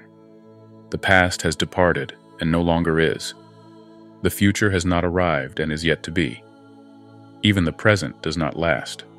So how can it be said to exist when it doesn't stay still for a moment? Chapter 7. The Gods. In this chapter, Hermes discusses the many powers through which God administers creation. To the ancient Egyptians, the night sky was seen as the body of the black goddess sprinkled with stars. In the Hermetica, she is known as the great goddess Destiny, whose unalterable laws are written in the unchanging star fields of the constellations. Against the background of these stars circle the planets. Ruled by the great goddess, they administer her fate to all things upon the earth. Although the constellations of the stars contain the destiny of everything, the 5 visible planets and the sun and moon are the forces which administer this destiny. Hermes therefore calls these powers gods. Destiny, working through the planetary gods, governs all of creation. They pour an uninterrupted stream of life force into all forms of matter, making them ceaselessly change from one state to another in a process we call living and dying. The gods are ruled by the goddess Destiny, who makes sure that all they do accords with God's will. The god Ra is the sun, which sends down energy to the earth, whilst God is the hidden light which cannot be seen with the physical eyes because it is pure energy. Ra is the visible light placed at the center of our solar system. The sun is an image of God, and as God gives life to the whole universe, so the sun gives life to the animals and plants of the earth. The light of the sun nurtures nature in the same way that the light of God nurtures our souls. The gods. The mind of the cosmos created from fire and air the 7 administrators who regulate destiny, the 5 visible planets and the sun and moon whose orbits encompass the world of the senses. These celestial powers, known by thought alone, are called the gods, and they preside over the world. They are ruled over by the goddess Destiny, who transforms everything according to the law of natural growth, creating from the permanent unchanging reality a permanently changing world. The heavenly bodies are governed by ATUM, and from them flows into matter an uninterrupted stream of soul. Matter is like a fertile womb within which all things are conceived. All forms shape matter, and soul energy ceaselessly changes them, one into another. This process is directed by ATUM, who infuses each form with soul in proportion to its standing in the scale of being. The earth is the storehouse of all matter, which it donates, and in return, it receives life from above. Ra, the sun, unites heaven and earth, sending down energy from above and raising up matter from below. He draws life to himself and gives forth life from himself, ceaselessly lavishing light on all. Ra benefits not only heaven, but even the hidden depths of the earth. Unlike ATUM, the hidden light, who is only known in thought through attentive contemplation, Ra exists in space and time, and we may see him with our eyes, shining the brightest in the cosmos. Placed in the center and wearing the cosmos like a wreath around him, he lights up above and below. He lets the cosmos go on its way, but never lets it wander, for, like a skillful chariot driver, Ra has tied the cosmos to him, preventing it rushing off in disorder, and his controlling reins are rays of light. The sun is an image of the Creator who is higher than the heavens. Just as that supreme Creator gave life to the whole universe, Ra gives life to the animals and plants. His material body is the source of visible light, and if there be such a thing as a substance not perceptible to the senses, the light of the sun must contain that substance. Yet what it is or how it flows, only ATUM knows. The sun continuously pours forth light and life. Ra nurtures all vegetation, gathering the first fruits produced by the power of his rays, as if in his mighty hands, bringing out sweet perfumes from the plants. In the same way, our souls, like heavenly flowers, are nurtured by the light of ATUM's wisdom, and in return, we should use in his service all that grows within us. Chapter 8. The Hierarchy of Creation. In this chapter, Hermes summarizes his teachings on the way in which God creates and maintains the cosmos and all it contains. God creates an ordering principle, the mind of the cosmos. This ordering principle continually organizes chaotic matter into a beautifully ordered physical cosmos. Time is one of the principles by which the cosmos is ordered. The existence of time means that everything within the cosmos is constantly changing, but in a measured way. God is the goodness that creates life. The mind of the cosmos is the fundamental laws of nature, the permanent and unchanging principles which govern life. The physical cosmos is the beautiful order of nature within which life exists. Time is the governing principle of the cosmos which produces change. Constant change is the process of everything living and dying. The cosmic mind is an idea expressed by the mind of God. The physical cosmos is a thought expressed by the mind of the cosmos. At the heart of the cosmos is the life-giving sun, which is an image of the life-giving soul at the heart of every person. The hierarchy of creation. ATUM creates the cosmic mind. The cosmic mind creates the cosmos. The cosmos creates time. Time creates change. The essence of ATUM is primal goodness. The essence of the cosmic mind is permanent sameness. The essence of the cosmos is beautiful order. The essence of time is movement. The essence of change is life. Atum works through mind and soul. The cosmic mind works through immortality and duration. The cosmos works through turning and returning. Time works through increase and decrease. Change works through quality and quantity. The cosmic mind is in atom. The cosmos is in eternity. Time is in the cosmos. Change is in time. The cosmic mind is permanently connected to atom. The cosmos is made up of thoughts in the cosmic mind. The cosmic mind is an image of atom. The cosmos is an image of the cosmic mind. The sun is an image of the cosmos. Man is an image of the sun. Chapter 9. The Creation of Humankind. Having discussed the principles by which God created the cosmos, in this chapter Hermes describes the making of mankind. God created humankind because he wanted there to be a creature capable of appreciating the great beauty of his cosmos. He asks each of the gods who administer the cosmos to provide something to benefit humanity. The sun gives joy. The moon gives sleep. Saturn offers the limits of necessity and the balancing force of justice. Jupiter gives peace and Mars gives struggle. Venus offers love and Mercury wisdom. When God hears what the gods will offer, he thinks humankind into existence. At first, humanity is just a thought, a soul. It is unable to tend and look after the earth as God wishes, so God gives each human a mortal body within which to house the immortal soul. To do this, he first creates nature. She is like a beautiful woman, and God makes her mistress of the world. She produces the seeds of natural life. Seeing in the human soul an image of God, nature falls in love and merges with her beloved. This is the blending of body and soul which produces each one of us. Hence, all human beings have a dual nature. Being a combination of an immortal soul and a mortal body, we honor both sides of our nature when we serve God by administering the natural world for him. Finally, God gives humankind a last great gift, the ability to reproduce. More than this, he makes the process a holy, loving sacrament which reflects the marriage of matter and spirit that creates the cosmos. The sacred bond of love unites man and woman together so that they may share their essential qualities with each other. The creation of humankind. When the Creator, who, for want of a better name we call Atum, had made the second God, which is the cosmos, he was pleased. His creation was beautiful and wholly filled with goodness, and he loved it like his child. In his kindness, Atum wished for there to be a creature capable of appreciating the beauty of his creation. So by an act of will, he created humankind, to be an imitator of his divine wisdom and nurturing love. Atum asked each heavenly god in turn, "What can you provide for humanity, which I am about to create?" The sun said it would shine all day, providing laughter as a source of joy for both mortal minds and the boundless universe itself. The moon promised sleep and silence, and to shine by night.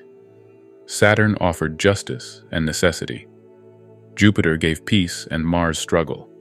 Venus proffered love and pleasure. Mercury, who is also called Hermes, said, "I will make humankind intelligent. I will convey to them wisdom and knowledge of the truth. I will never cease to benefit all humanity." Atum was glad when he heard these words and gave the command that man should come into being. Mind, the All-Father, who is life and light, gave birth to humanity, which bore his own image, and he took delight in his offspring. Joined to the gods by a sense of kinship, humanity worshipped them with piety and holy thoughts, while for their part, the gods watch over humankind with concern and loving mercy. At first, man was solely eternal and spiritual, but Atum saw that his new creation could not tend the earth unless he sheltered him in a material envelope, giving man a mortal body as well as an immortal soul. So, Atum bade nature be, and from his voice came a woman's form, so lovely that the gods were smitten with her beauty. Atum made nature mistress of the world. She communed with herself, producing all kinds of seeds which Atum took hold of with his hands and scattered over the earth, who is the mother of all worldly things. Seeing in man a beautiful image of Atum, nature was filled with insatiable love. She clasped him to her, and they merged to become one in love. Mortal and eternal blended and mingled so that man may perform the demands of both sources of his nature. Firstly, to serve God, venerating and praising the things of heaven. Secondly, to assist and administer the things of earth, by tilling the soil, navigating the waters, building on the land, and by serving each other, that strongest of bonds that links the human race together.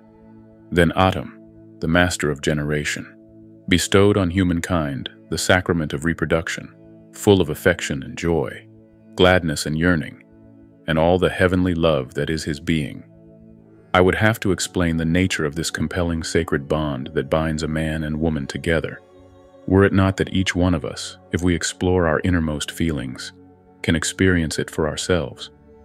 Contemplate that supreme moment, when each sex infuses itself with the other, one giving forth and the other eagerly embracing. At that moment, through the intermingling of the two natures, the female acquires male vigor, and the male is relaxed in female languor. This sweet sacramental act we celebrate is shared in secret, because if performed openly before impure eyes, the ignorant may mock, and the divine power manifesting in both sexes will shy away. Chapter 10. The Birth of Human Culture. In this chapter, Hermes describes how human beings became civilized and created culture, under the guidance of the god Osiris and goddess Isis. As human beings slowly awoke to their surroundings, they looked around at their new home and gazed on the creation in awe and wonder. Looking upon the perfection of the cosmos, humanity felt the need to share in the pleasure of creativity. The Creator therefore ordered each of the planetary gods to share with mankind a part of their creative power. The Hermetica teaches that the universe will not be finished until mankind has played his part in the story. The arts and sciences invented by humanity complete the grand plan of destiny. Art completes what nature cannot finish. All those who cooperate with the will of the Creator apply their skill and knowledge to enhance the beauty of the cosmos. The ancient Egyptians believed that all the knowledge necessary for humanity's survival on Earth had been taught to their ancestors by Isis and Osiris. The goddess Isis taught people the arts of sowing and animal husbandry, ensuring that they did not starve, and she showed them the healing uses of herbs and medicine to care for the body. She taught people respect for the dead, how to wrap their bodies in bandages soaked in oil and spices, and to care for their memories with offerings of fruits and flowers. Osiris gave people laws and justice, and instituted the rites of worship that kept men humble and honest. He ordained the first priests who were trained to nurture men's souls through the proper use of philosophy and learning. Together, these parents of the human race were believed by the ancient Egyptians to have lifted their ancestors out of savagery. In life, Isis continued to look after humanity, and Osiris, the Lord of Souls, watched over the spirits of the dead. They were worshipped for thousands of years at temples all over Egypt until late Roman times. The birth of human culture. Humanity looked in awe upon the beauty and everlasting duration of creation. The exquisite sky flooded with sunlight. The majesty of the dark night, lit by celestial torches as the holy planetary powers traced their paths in the heavens in fixed and steady meter, ordering the growth of things with their secret infusions. Men looked with wonder and questioning, and, having observed the Maker's masterpiece, wanted to create things for themselves. Their Father gave permission, so the gods who administer the cosmos each shared with humanity a part of their power. Since the world is ATUM's handiwork, those who maintain and enhance its beauty are cooperating with the will of ATUM by contributing their bodily strength in daily care and labor to make things assume the shape which his purpose has designed. Chance is movement without order, and skill is the force which creates order. The earth is kept in order by means of humanity's knowledge and application of the arts and sciences, for ATUM willed that the universe should not be complete until man had played his part. ATUM, the fabricator of the cosmos, graced the earth for a little time with our great father Osiris and the great goddess Isis, that they might give us the help we so much needed. They brought humanity divine religion and stopped the savagery of mutual slaughter. They established rites of worship in correspondence to the sacred powers of the heavens. They consecrated temples and instituted sacrificial offerings to the gods that were their ancestors. They gave the gifts of food and shelter. They taught men to swathe the decaying corpses of the dead. Having learnt Atum's secret laws, they became lawgivers to humankind. They introduced the mighty god of oaths as founder of pledges and good faith, and so filled the world with justice. They devised the initiation and training of the prophet priests, so that through philosophy they might nurture men's souls and cure sickness of the body with the healing arts. Chapter 11. Man is a marvel. In this chapter, Hermes discusses the nature of mankind and its special relationship with God. God, the cosmos, and man are the three great beings. The cosmos is an image of God and man is an image of the cosmos. Each is made up of many parts, yet each is greater than the sum of these parts. Man was created to be a vehicle through which God could continue to bring order and beauty to the cosmos. All beings have soul, the life force, within them. But only human beings possess the power of mind, with which we can contemplate the cosmos and come to know God. Human beings are the meeting place of spirit and matter. We have therefore a dual nature. We are mind enclosed by a physical body. The human mind is an image of God's mind. It is immortal, eternal, divine, and free. The human body, on the other hand, is mortal and controlled by the laws of destiny which are governed by the stars. Hermes dares to suggest that this unique dual nature even places human beings above the gods. The gods, the heavenly bodies, are confined within their permanent orbits in the heavens and will never move beyond them. A human being, however, may both be on the earth and, through the power of his mind, ascend to the heavens. In the 20th century, we have used this power to journey literally to the stars and reach back through telescopes to see the origin of the universe. Being both spirit and matter, man is an intermediary between these two great principles. He is greater than beings who are merely mortal, and above those who are purely immortal. He shares in the creative power of God. He even, with his mind, creates gods in his own human image. Hermes concludes that man is a marvel, worthy of wonder and reverence, a sentiment that fueled the humanism of the Renaissance. The purpose of human life is to rise above our merely human nature and awaken our divine nature. Human beings have the unique potential to know God, and God's greatest wish is that we fulfill this potential. Man is a marvel. Atum is first, the cosmos is second, and man is third. Atum is one, the cosmos is one, and so is man. For like the cosmos, he is a whole made up of different diverse parts. The Maker made man to govern with him, and if man accepts this function fully, he becomes a vehicle of order in the cosmos. Man may know himself and so know the cosmos by being aware that he is an image of Atum and of the cosmos. He differs from other living things in that he possesses mind. Through mind he may commune with the cosmos, which is the second God, and by thought he may come to knowledge of Atum, the one God. The human body encloses pure mind, as if within a walled garden, which shelters and secludes it, so that it may live in peace. Man has this twofold nature. In his body he is mortal, and in his intelligence he is immortal. He is exalted above heaven, but is born a slave to destiny. He is bisexual, as his father is bisexual. He is sleepless, as his father is sleepless, yet he is dominated by carnal desires and lost in forgetfulness. Of all beings that have soul, only man has a twofold nature. One part, called the image of Atum, is single, undivided, spiritual, and eternal. The other part is made of the four material elements. One comes from the primal mind. It has the power of the Creator and is able to know Atum. The other is put in man by the revolution of the heavens.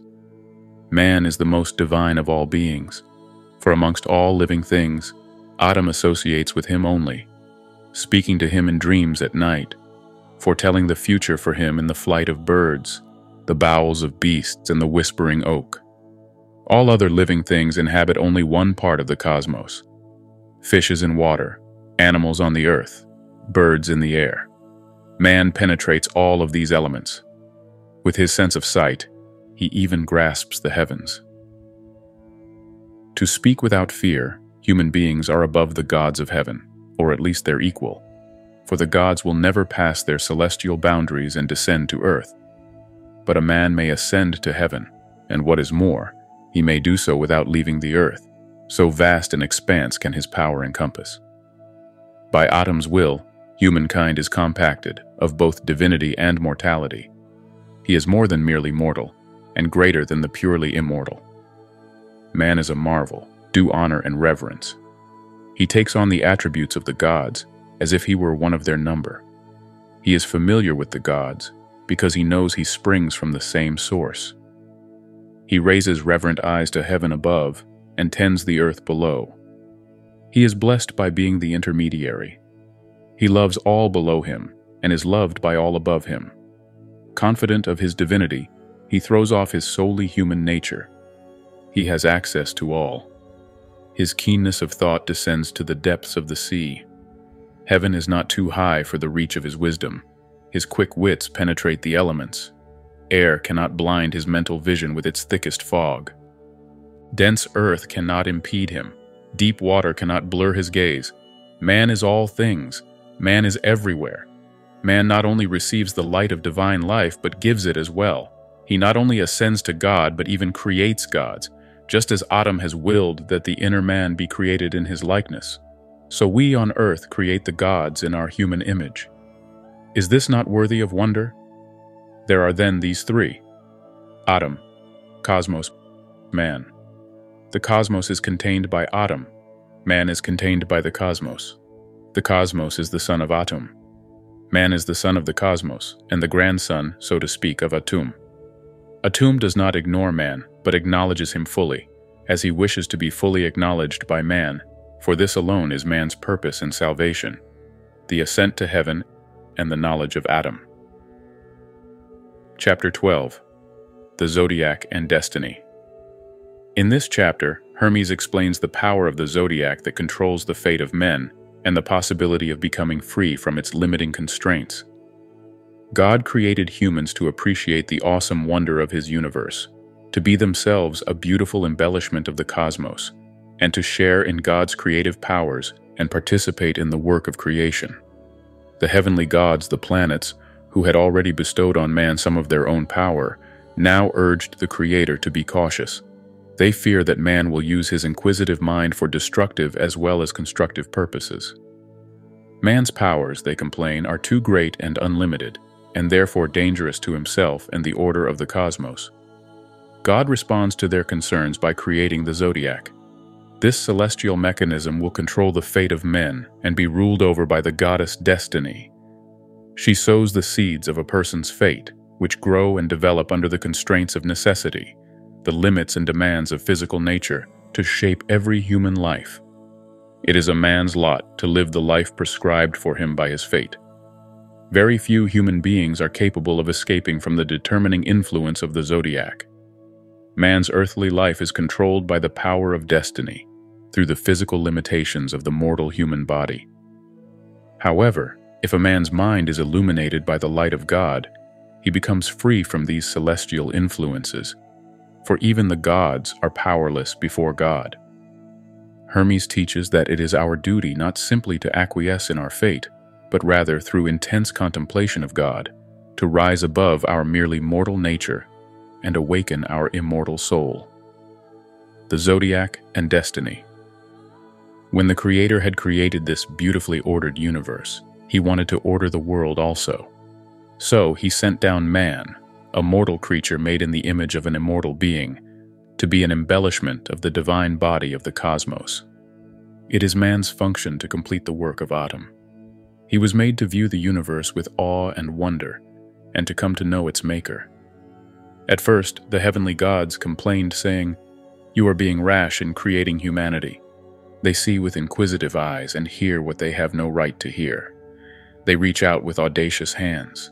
They will dig up the roots of plants and investigate the properties of stones. They will dissect the lower animals, and one another also. They will seek to discover how it is that they are alive and what is hidden within. They will cut down the woods of their native land and sail across the sea to see what lies there.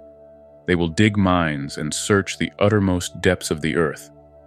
All this might be bearable, but they will do much more. They will press on to explore the world above, seeking by observation to discover the laws that govern the movements of the heavens. ATUM replied, "I will build the zodiac, a secret mechanism in the stars, linked to unerring and inevitable fate. The lives of men, from birth to final destruction, shall be controlled by the hidden workings of this mechanism." And when the mechanism began to work, the keen-eyed goddess Destiny supervised and checked its movements. Through this mechanism, destiny and necessity are cemented together. Destiny sows the seed, necessity compels the results. In the wake of destiny and necessity comes order, the interweaving of events in time. ATUM implants each human soul in flesh by means of the gods who circle in heaven. It is man's lot to live his life according to the fate determined for him by these circling celestial powers, and then to pass away and be resolved into the elements. There are some whose name will live on, through the memorials of their mighty handiwork, but the names of the many will fade into darkness. Few can escape their fate or guard against the terrible influence of the zodiac, for the stars are instruments of destiny, which bring all things to pass in the world of men. If, however, the rational part of a man's soul is illuminated by a single ray of ATUM's light, the workings of these gods is as nothing, for all gods are powerless before the supreme light. But such men are few. Most are led and driven by the gods which govern earthly life, using our bodies as the instruments of destiny. To my way of thinking, however, it is our duty not simply to acquiesce in our human state, but through intense contemplation of divine things, to detach ourselves from our merely mortal nature. Chapter 13. The Universal and the Particular. In this chapter, Hermes clarifies how the zodiac makes each individual member of the human species unique. Everything has a form. A table, for example, is a horizontal surface supported by legs. This is the universal form which all tables share. Every individual table shares the universal form of all tables, but it also has a unique particular form by which we know it to be this table and not that one. One table is large and made of oak. Another table is small and made of plastic. Both are unique, and yet both are still tables. If anything deviates too far from this universal form, we would no longer call it a table. If a table were to be smashed into pieces, for example, it would have changed form, and we would now call it something else, firewood, perhaps. Everything is a particular version of a universal form. Every animal, for example, is both unique and a member of a particular species. All human beings share the quality of being human, but each individual has unique characteristics by which we may tell them apart from other members of our species. Each one of us is a particular version of the universal form, human being. This quality of humanness is unchanging and permanent. We are very different from our ancestors, but we are no more human. The particular forms are always changing. In a single human life, we change from being a baby to become an adult and finally an elder. We never remain the same, yet birth, mortality, and death are all contained within the universal form of a human life. Hermes compares the constant universal forms to the fixed constellations of the stars. He compares the changing particular forms to the changing relationships between the stars as they revolve in the heavens. Our fundamental human nature remains the same throughout our life, but our individual fate changes in accordance with the constantly changing pattern of the stars. As in astrology, Hermes teaches that our individual destiny is created by the positions of the planets at our moment of birth. These are the gods who take charge of us, controlling our bodies and shaping our souls. The universal and the particular. ATUM arranged the constellations of the zodiac in harmony with the movements of nature, and charged them with producing all the forms of the animals. When these gods had used their different powers, there emerged four-footed beasts, creeping things, fishes and winged birds, grass and flowering herbs, all according to their different natures, and each containing the seed of the continuance of their species. Every living thing has its own unique form, given to it by the power of the zodiac. This form is appropriate to its species, yet each is individual. The human race, for example, shares a common universal form by which we know that a man is a man. Yet all human beings have a distinctly different particular form, of which no two are entirely alike. Each particular form is unique because it inhabits a unique time and place. The particular forms change in every moment of every hour, as the gods of the zodiac revolve in their celestial circle. The universal forms do not change, just as the constellations remain the same. But instant by instant, the particular forms transform, as the sphere of heaven changes as it turns. The sky is wet then dry, cold then hot, bright then dark. But these rapidly alternating forms are all subsumed under the universal unchanging form of the sky. The earth is ever-changing, generating, producing, yielding different crops, yet it remains the earth. Water may be standing or flowing, but it is still water. The human body is an earthly temple constructed by the power of the zodiac, which makes myriad forms from simple archetypes. There are 12 signs of the zodiac, and the forms they produce fall into 12 divisions. They are, however, inseparably united in their action. Nature makes the human body so that its constitution resonates with the patterns of the stars, in such a way that they mutually affect one another. When we are born, the planetary gods who are at that time on duty as ministers of birth take charge of us. These particular powers, that change according to the rotation of the planets, make their way in through the body and mold the shape of our souls. They penetrate our nerves and marrow, veins and arteries, even our innermost organs. Chapter 14. Incarnation of the Soul. In this chapter, Hermes reveals how souls incarnate into physical bodies. All souls share the same essential nature. They are neither male nor female, as such differentiating characteristics exist only in the body. All souls are a part of the one soul of the cosmos. God has two servants which look after souls. The keeper of souls cares for disembodied souls, and the conductor of souls sends them down into physical incarnation. Nature creates the individual body into which a soul incarnates. The power that Hermes calls memory ensures that this body conforms to the universal form of the human species. The power Hermes calls skill makes sure that each individual body is a fitting home for the particular soul it houses. Our individual characteristics are governed by the qualities of the gods presiding over the moment of our incarnation. If the gods present at our birth are peaceful, we will be peaceful by nature. If they are warlike, we will be aggressive. This is why astrologers say, for example, that those born at the time of Aries have certain characteristics, whilst those born at the time of Capricorn have a different nature. Those gods who accompany the soul at the moment of birth affect the instinctual nature of the soul. Those that have their effect later in adolescence affect the rational part of the soul. Before it incarnates, the soul is already wrapped in a spiritual body. When this wrapping is thin and clear, the soul is intelligent. However, when this wrapping is dense and opaque, the soul has limited vision and is only aware of its immediate situation.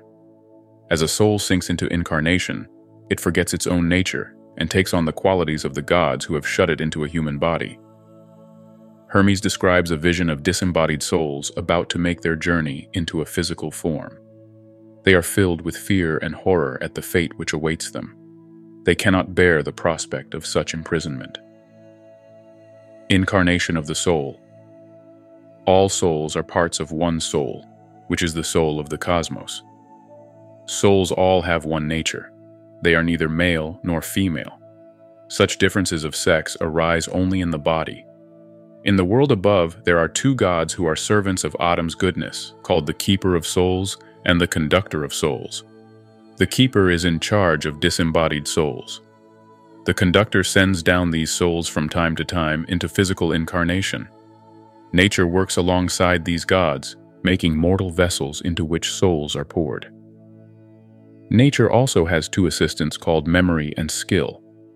Memory ensures that nature creates individual forms that are copies of the primal universal forms.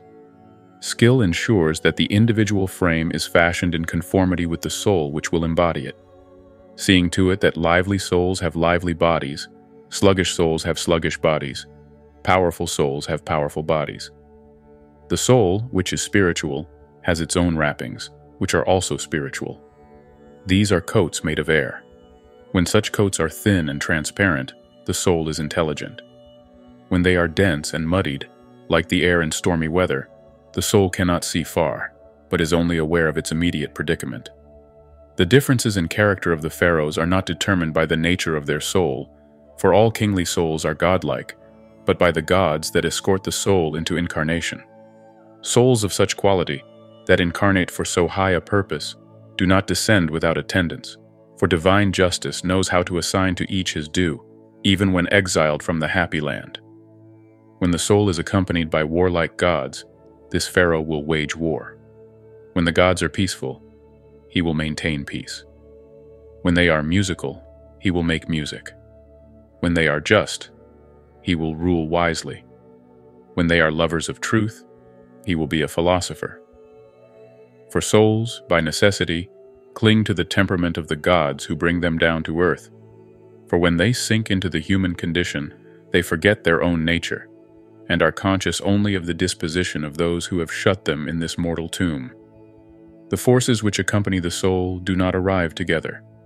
Some enter with the soul at the moment of birth and act on the irrational parts of the soul. The purer forces arrive at adolescence and cooperate with the rational part of the soul. I have seen a vision of souls about to be shut up in bodies. Some of them wailed and moaned, some struggled against their doom, like noble beasts caught by crafty hunters and dragged away from their wild home. One shrieked, and looking up and down exclaimed, "O heaven, source of being, bright shining stars and unfailing sun and moon, light and life breath of the One, all you that share our home, how cruel it is that we are being torn away from such celestial splendor. We are to be expelled from this holy atmosphere and from the blissful life we live here, to be imprisoned in a mean and sorry place. What hard necessities wait for us? What hateful thing will we have to do to meet the needs of a body that will quickly perish? Our eyes will see little, and only through the fluid which these orbs contain. And when we see our vast heavenly home contracted to a size as small as an eye, our sorrow will never cease. We shall not even see clearly, for we have been condemned to darkness.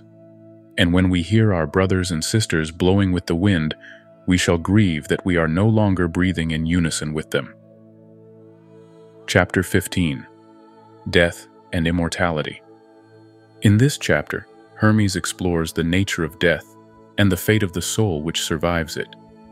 From mankind's perspective, time is a destroyer. Through the process of time, we age and die. From a cosmic perspective, time is an endlessly repeating cycle, measured by the constant revolutions of the stars. Whilst the things of the earth are always changing, the orbits of the stars always remain the same. Hermes asks, could something as impermanent and transitory as our earthly existence be regarded as anything other than an illusion? Yet this illusion arises from an underlying permanent reality. The discovery of the permanent within the impermanent is the reward of the spiritual quest. Hermes teaches that we must accept the inevitable transitory nature of all physical things. Everything is in a process of being born and then dying. The old must pass away so that the new can come into existence. New shoots are born from the decaying remains of old vegetation, and these new shoots will in turn eventually decay and die. He teaches, however, that a human birth is not the beginning of the soul, only of its incarnation as that particular person. Death is simply the end of this particular person, and the soul's transformation into another state.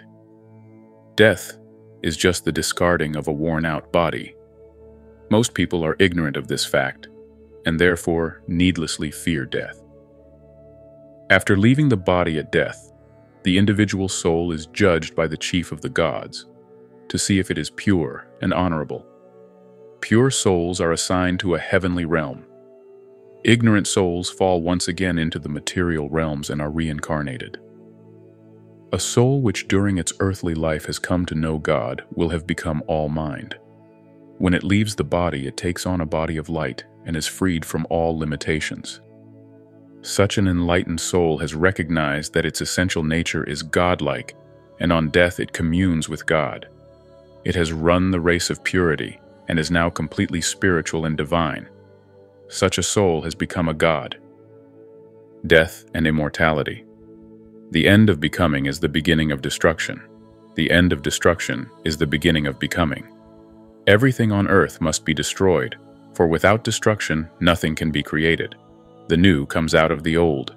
Every birth of living flesh, like every growth of crop from seed, will be followed by destruction. But from decay comes renewal through the circling course of the celestial gods and the power of nature, who has her being in the being of Atum. For man, time is a destroyer, but for the cosmos, it is an ever-turning wheel. These earthly forms that come and go are illusions. How can something be real which never stays the same? But these transitory, illusory things arise from the underlying permanent reality. Birth is not the beginning of life, only of an individual awareness. Change into another state is not death, only the ending of this awareness. Most people are ignorant of the truth, and therefore afraid of death, believing it to be the greatest of all evils. But death is only the dissolution of a worn-out body.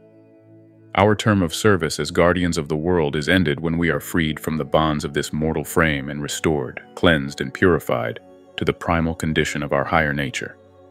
After quitting the body, mind, which is divine by nature, is freed from all containment. Taking on a body of light, it ranges through all space, leaving the soul to be judged and punished according to its deserts. Souls do not all go to the same place, nor to different places at random. Rather, each is allocated to a place that fits its nature. When a soul leaves the body, it undergoes a trial and investigation by the chief of the gods.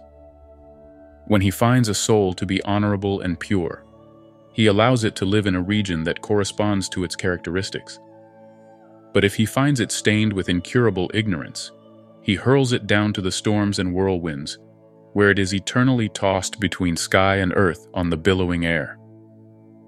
Only a good soul is spiritual and divine. Having wronged no one and come to know Atum, such a soul has run the race of purity and becomes all mind. After it leaves its physical form, it becomes a spirit in a body of light, so that it may serve Atum. At the dissolution of the body, first the physical form is transformed and is no longer visible. The vital spirit returns to the atmosphere. The bodily senses go back to the universe and recombine in new ways to do other work. Then the soul mounts upwards through the structures of the heavens. In the first zone, it is relieved of growth and decay. In the second, evil and cunning. In the third, lust and deceiving desire. In the fourth, domineering arrogance. In the fifth, unbalanced audacity and rashness. In the sixth, greed for wealth. In the seventh, deceit and falsehood. Having been stripped of all that was put upon it by the structures of the heavens, the soul now possesses its own proper power and may ascend to the eighth sphere, rejoicing with all those that welcome it, and singing psalms to the Father. The gods that dwell above the eighth sphere sing praises with a voice that is theirs alone, call each soul to surrender to the gods, and so each one becomes itself a god by entering communion with Atum. This is primal goodness. This is the consummation of true knowledge. Having been initiated into immortality, a human soul now transformed into a god joins the gods who dance and sing in celebration of the glorious victory of the soul. Chapter 16. Ignorance of the Soul. In this chapter, Hermes explains that human life is an opportunity to come to know God, but that to fulfill this divine purpose we must cease to be enslaved by the body. The limitations imposed on the soul by the physical body mean that human life is inevitably difficult.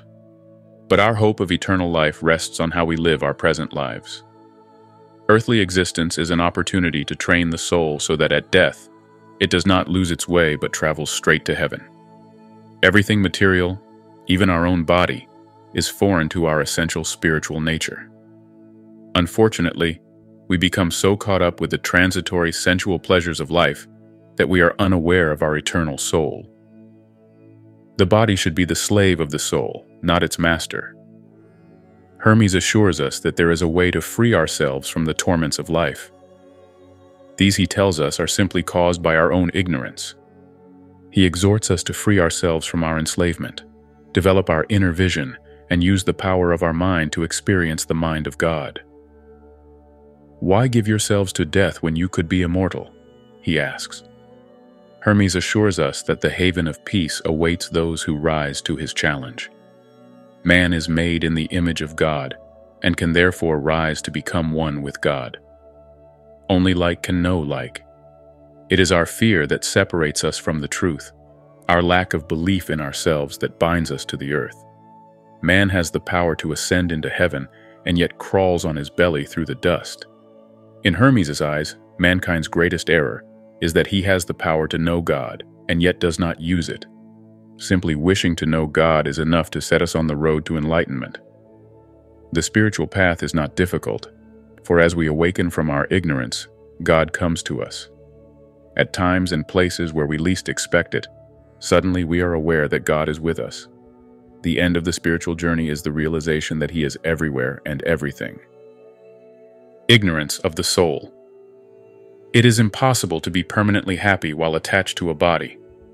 A man should train his soul in this life so that when he enters the other world where he is able to see ATUM, he does not lose his way. Each soul's hope of eternal life rests in his life here on earth.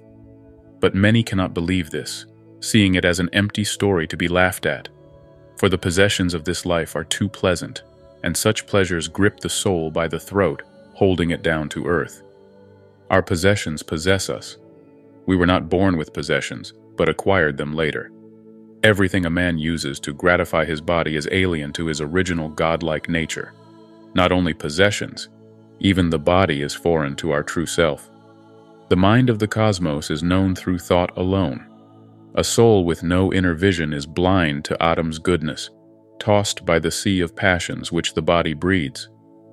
What fire burns like impurity? What hungry predator has the power to maim the body as impurity does to mutilate the soul? Can't you see the torture that the impure soul endures? It shrieks, "I am burning. I am on fire. I don't know what to say or do. I am devoured by the miseries that possess me." Are not such cries the appeals of a soul in torment?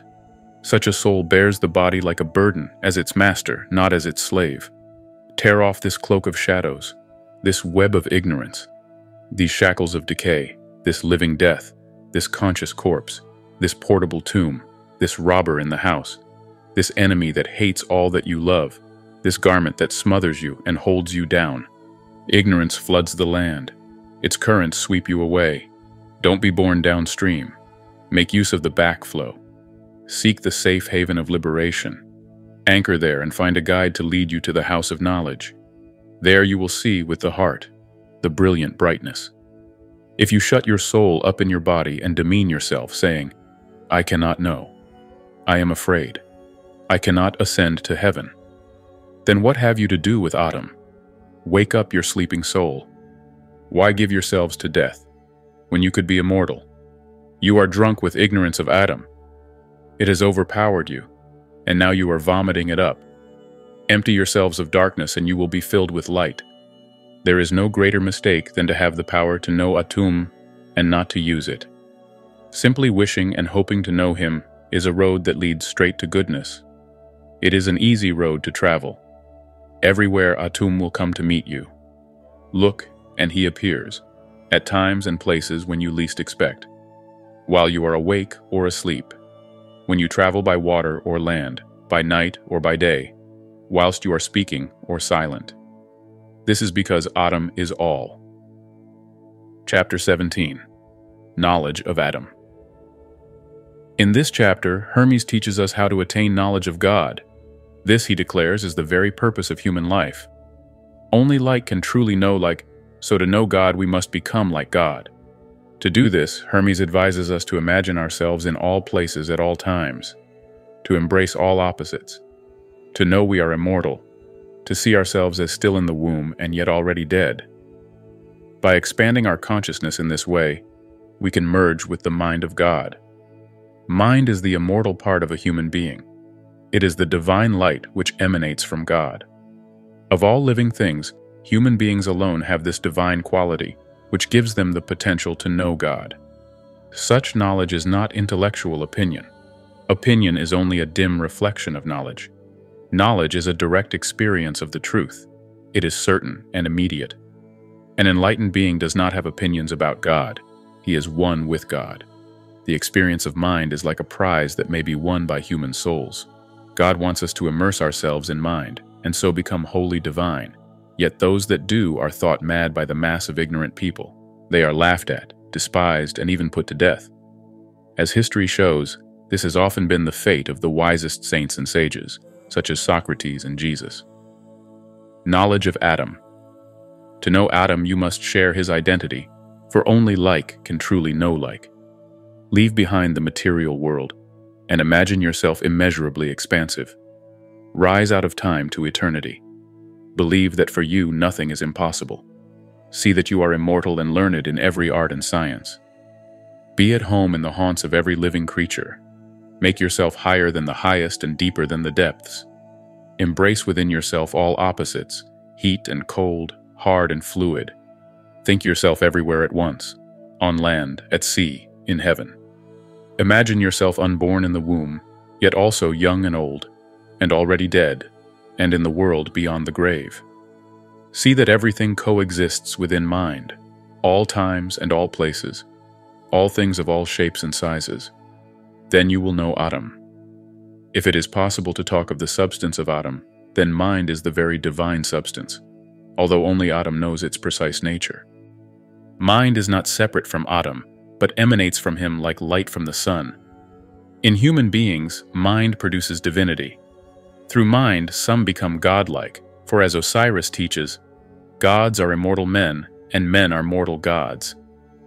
Mind is the divine part of a human being, which is capable of rising to heaven. The material part, consisting of fire, water, earth, and air, is mortal and remains earthbound so that he does not abandon the body that has been entrusted to him. Soul is nourished by fire and air, and the body by water and earth. Mind is the fifth part, which comes from light, and is bestowed on humankind alone. Of all the beings that have soul, only human beings, elevated by this gift of mind, may attain knowledge of Atum.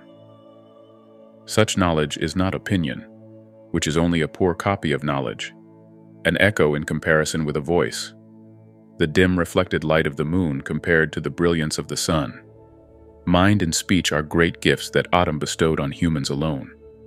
Used wisely, they make a man like the immortal gods, only different in that he is incarnate in a physical form.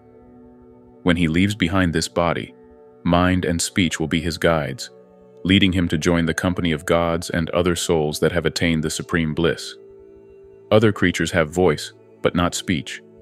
Each living creature has its own unique voice, but speech is shared in common by all humans.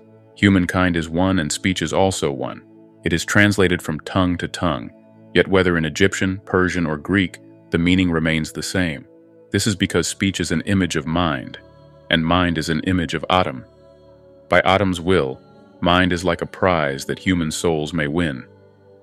He filled a great bowl with mind and sent it down to earth, telling a herald to announce, "Listen, every human heart. Immerse yourself in mind and recognize the purpose of your birth. Ascend to him who sent this bowl. Those that bathe themselves in mind find true knowledge and become complete. Yet they are not pleasing to the mass of men. They are thought mad and laughed at. They are hated and despised, and may even be put to death." Chapter 18. Rebirth. In this chapter, Hermes reveals the secrets of spiritual rebirth, through which we can awaken to our immortal soul. The inexorable working of destiny, imposed on man by the turning of the zodiac, subjects all human beings to the pain of birth and death. Man's problem is that in his ignorance, he believes himself to be just a body, one that will grow old, suffer, and eventually die. His sense of injustice at the inevitability of this fate leads him to hurt himself and others, either through lust for more life or fear of approaching death. These crimes serve further to bind the soul to the body and so increase man's suffering. Purifying ourselves of ignorance is therefore the first step on the ladder that leads to rebirth. Rebirth is the knowledge of our own immortality. To escape the suffering inherent in our human predicament, we must be reborn in spirit. The spiritual path that we must walk is the same one trodden by our ancestors. It is a hard road to follow whilst incarnate in a physical body, because we must struggle to master ourselves. Right understanding purifies us of all the vices that torment us and awakens our immortal soul. One who is thus reborn communes with God. But this only happens when we stop talking about it and allow it to occur naturally in the silence and tranquility of deep contemplation. An enlightened being no longer believes he is a body. The body belongs to nature, not to him, and so its fate is of no importance. He is one with everything. He sees goodness everywhere. He is bathed in divine light. He has become all-mind. Rebirth is not a theory that we can learn. It is a natural occurrence that happens when God wills it. All that we may do is prepare for this enlightenment by mastering our passions and accepting whatever fate may bring us. For a man with vision, all things are good, even if other people see them as evil. His knowledge of God gives him the ability to see goodness at work, even when he is mistreated by others. Those who are reborn are already living in the kingdom of heaven. Rebirth. No one can be saved until he is born again. If you want to be reborn, purify yourself of the irrational torments of matter. The first of these is ignorance. The second is grief. Third is lack of self-control. Fourth is desire. Fifth is injustice. Sixth is greed. Seventh is deceit. Eighth is envy. Ninth is treachery. 10th is anger. 11th is rashness. 12th is malice. Under these 12 are many more, which force the man who is bound to the prison of the body to suffer from the torments they inflict. But by Adam's mercy, they may all depart and be replaced by understanding. This is the nature of rebirth. This is the only road to reality. It is the way our ancestors trod to discover primal goodness. It is sacred and divine, but a hard highway for the soul to travel in a body. For the soul's first step is to struggle against itself, stirring up a civil war. It is a feud of unity against duality, the one seeking to unite and the other seeking to divide. He who is reborn communes with the All-Father, who is light and life. You will only experience this supreme vision when you stop talking about it, for this knowledge is deep silence and tranquility of the senses. He who knows the beauty of primal goodness perceives nothing else. He doesn't listen to anything. He cannot move his body at all. He forgets all physical sensations and is still, while the beauty of goodness bathes his mind in light and draws his soul out of his body, making him one with eternal being. For a man cannot become a god whilst he believes he is a body. To become divine, he must be transformed by the beauty of primal goodness. The womb of rebirth is wisdom. The conception is silence. The seed is goodness. Those born of this birth are not the same. They are of the gods and children of ATUM, the one God. They contain all. They are in all. They are not made up of matter. They are all mind. Rebirth is not a theory that you can strive to learn. But when Autumn wills, he will remind you. A man may only seek to know Autumn by controlling his passions and letting destiny deal as she wills with his body, which is no more than clay that belongs to nature and not to him. He should not attempt to improve his life by magic or oppose his fate using force, but allow necessity to follow its course. For the man of vision, all things are good, even if they appear evil to others. When men devise mischief against him, he sees it in the light of his knowledge of Autumn, and he, and only he, transforms evil into goodness. Chapter 19. Secret Teachings. In this chapter, Hermes reviews his teachings and encourages us to go beyond his words to a profound realization of their truth. The teachings of the ancient mystery religions were closely guarded secrets. An oath of secrecy, punishable by death, was taken by all initiates. In reality, however, these secrets guard themselves. They are sacred open secrets, written in the language of nature, in the movement of the stars and the singing of the birds. The answers are there for all who are able to look and listen with minds unclouded by others' opinions. Hermes has taught us some of these profound secrets. If we are not ready to receive them, we will simply not understand what we have read. Words lead us to the doorway of truth, but only by contemplating their meaning can we pass through. If we meditate on these teachings, we will know them to be true. If we don't, they will be just more concepts and opinions. Hermes has tried to paint a picture of God for us. If we can catch his vision, it will take possession of our soul and lead us to knowledge. It is hard to let go of our familiar way of seeing things, but by God's grace, we can be spiritually reborn and return to our original home. God is like a musician who creates the harmonies of the cosmos and gives each individual his own particular theme to play. If the music of life seems discordant to us, we should not blame the master musician, but ourselves. We are the out-of-tune instrument which mars the beauty of his composition. Hermes reflects that when we devote ourselves to the spiritual path, we mysteriously become perfectly tuned. Hermes is aware of his own personal weaknesses, but God still makes him a perfect vehicle for his divine will, and can do the same for us if we are prepared to let him. Secret teachings. Now that you have learnt these secrets, you must promise to keep silence and never to reveal how the rebirth is transmitted. These teachings have been set down in private to be read only by those whom ATUM himself wills to know them. Only if you contemplate all that I have said will you know it to be true. If you do not, you will not believe me. For belief grows from contemplation, and disbelief from lack of thought. Speech alone cannot convey the truth, but the power of mind is extraordinary, and when it has been led by speech to think things through thoroughly, it can find the peace of true beliefs.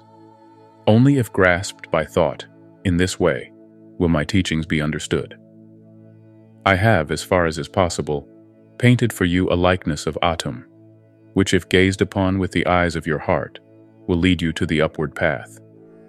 The vision itself will be your guide, for it has this power, peculiar to itself, that it takes possession of those who have seen it and draws them out, just as a magnet draws iron from the black earth. This is the journey of knowledge.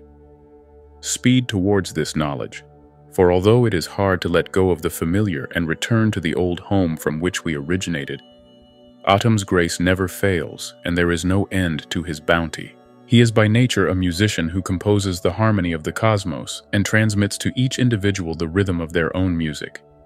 If the music becomes discordant, don't blame the musician, but the lyre string he plays that has become loose and sounds flat, marring the perfect beauty of the melody. But I have noticed that when an artist deals with a noble theme, his lyre becomes mysteriously tuned, so that its deficiencies issue glorious music to the amazement of his listeners. It has been like this with me. I confess my weaknesses, but by ATUM's power my music is made good, and he will likewise make your music perfect. There is no discord amongst the inhabitants of heaven. All have one purpose, one mind, one feeling, for they are bound by the spell of love into one harmonious whole. The earthly part of the universe would seem rude and savage without sweet melodies. This is why ATUM sent down the choir of muses to live amongst humankind and inspire music, so that men could adore divinity with hymns of praise, in polyphony with the psalms of heaven. So let us adore ATUM with deep gratitude because words are only praise when he accepts them. Chapter 20. In Praise of ATUM. In this final chapter, Hermes offers up a glorious hymn to God. Through his teachings, Hermes has led us to the threshold of truth. All that he may do now is show us, by his own example, the joy and liberation of crossing over. He abandons himself in ecstatic rapture to a personal experience of God. He sings the praises of God who is one and all, who loves us like a father and is the mother of everything, the eternal constancy which causes the whole universe to change, the goodness all around us. We can only thank God for his many blessings by learning to know his greatness. Yet Hermes knows it is God who is singing these psalms through him. God is all that we do, all that we say, all that we are, all that happens. Hermes has become a passive instrument of God's will. He no longer sees the world with physical eyes, but witnesses the unfolding changes of life within God's eternal mind. He is no longer a body. He is all mind. He is the presence which is present everywhere in everything. He knows the One. Hermes is overcome with mystical vision and realizes that, while still in the body, he has been made a god. He prays for nothing except that he will remain forever knowing and loving God. He is born again, and language is inadequate to express the wonders that he is experiencing. Like the gods, he can now only sing God's praises through silence, in praise of ATUM, in a place open to the sky, facing west at the hour of sunset or east at sunrise. I pray that the cosmos be flung open to me, and that all nature may receive the sound of my psalms. Open, great earth and trees, silence your waving boughs, for I am about to sing the praise of the one and all. Justice, praise the just through me. Goodness, praise the good through me. Truth, praise the true through me. Selflessness, praise the all through me. It is your words that through me sing your praises, for all comes from you and all returns to you. Accept these pure offerings of speech from a heart and soul uplifted, you of whom no words can tell, no tongue can speak, and only silence can declare. I thank you with a brimming heart, for it is only by your grace that I see your light and come to know you. I thank you whose name no man knows, you whom we honor with the title ATUM, because you are our master, you whom we call Father, because you have shown in all your acts towards us the loving kindness and warm affection that a father feels. No, your love is greater than a father's love, for you have given us the gifts of mind and speech and knowledge. Mind, so that we may approach you. Speech, that we may call to you. Knowledge, so that we may experience you, finding our salvation in your light and becoming filled with bliss. We can thank you only by learning to know your greatness. I have learnt to know you. You, the most brightly blazing light of mind. I have learnt to know you. You, the true life of humankind.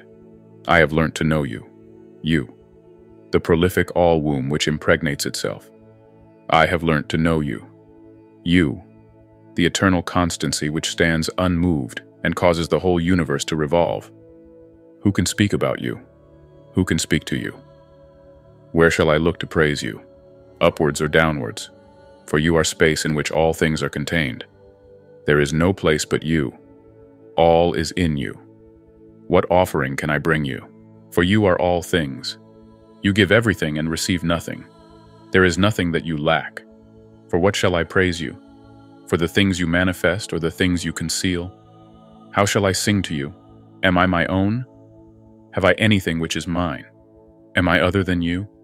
You are all that I am. You are all that I do. You are all that I say. You are all that happens. You are all that has not occurred. You are mind in your thinking. You are Father in your creating. You are ATUM who does everything.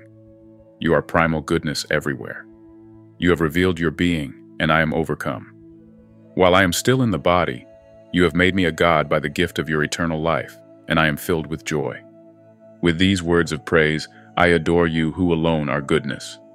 I make no prayer but this, that by your will I be kept always still knowing and loving you, and that I never fall away from this blessed life. Father, you have filled me with this good and beautiful vision.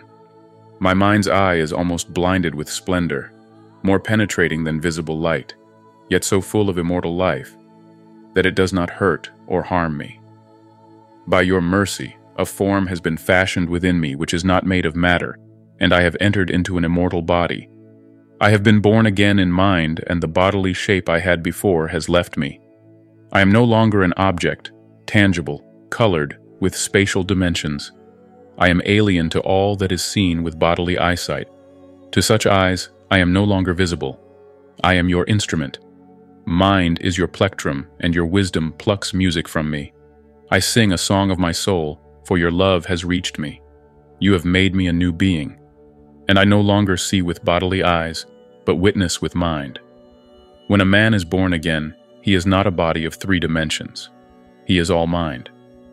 Now that I see in mind, I perceive myself to be the all. I am in heaven and earth. I am in water and air.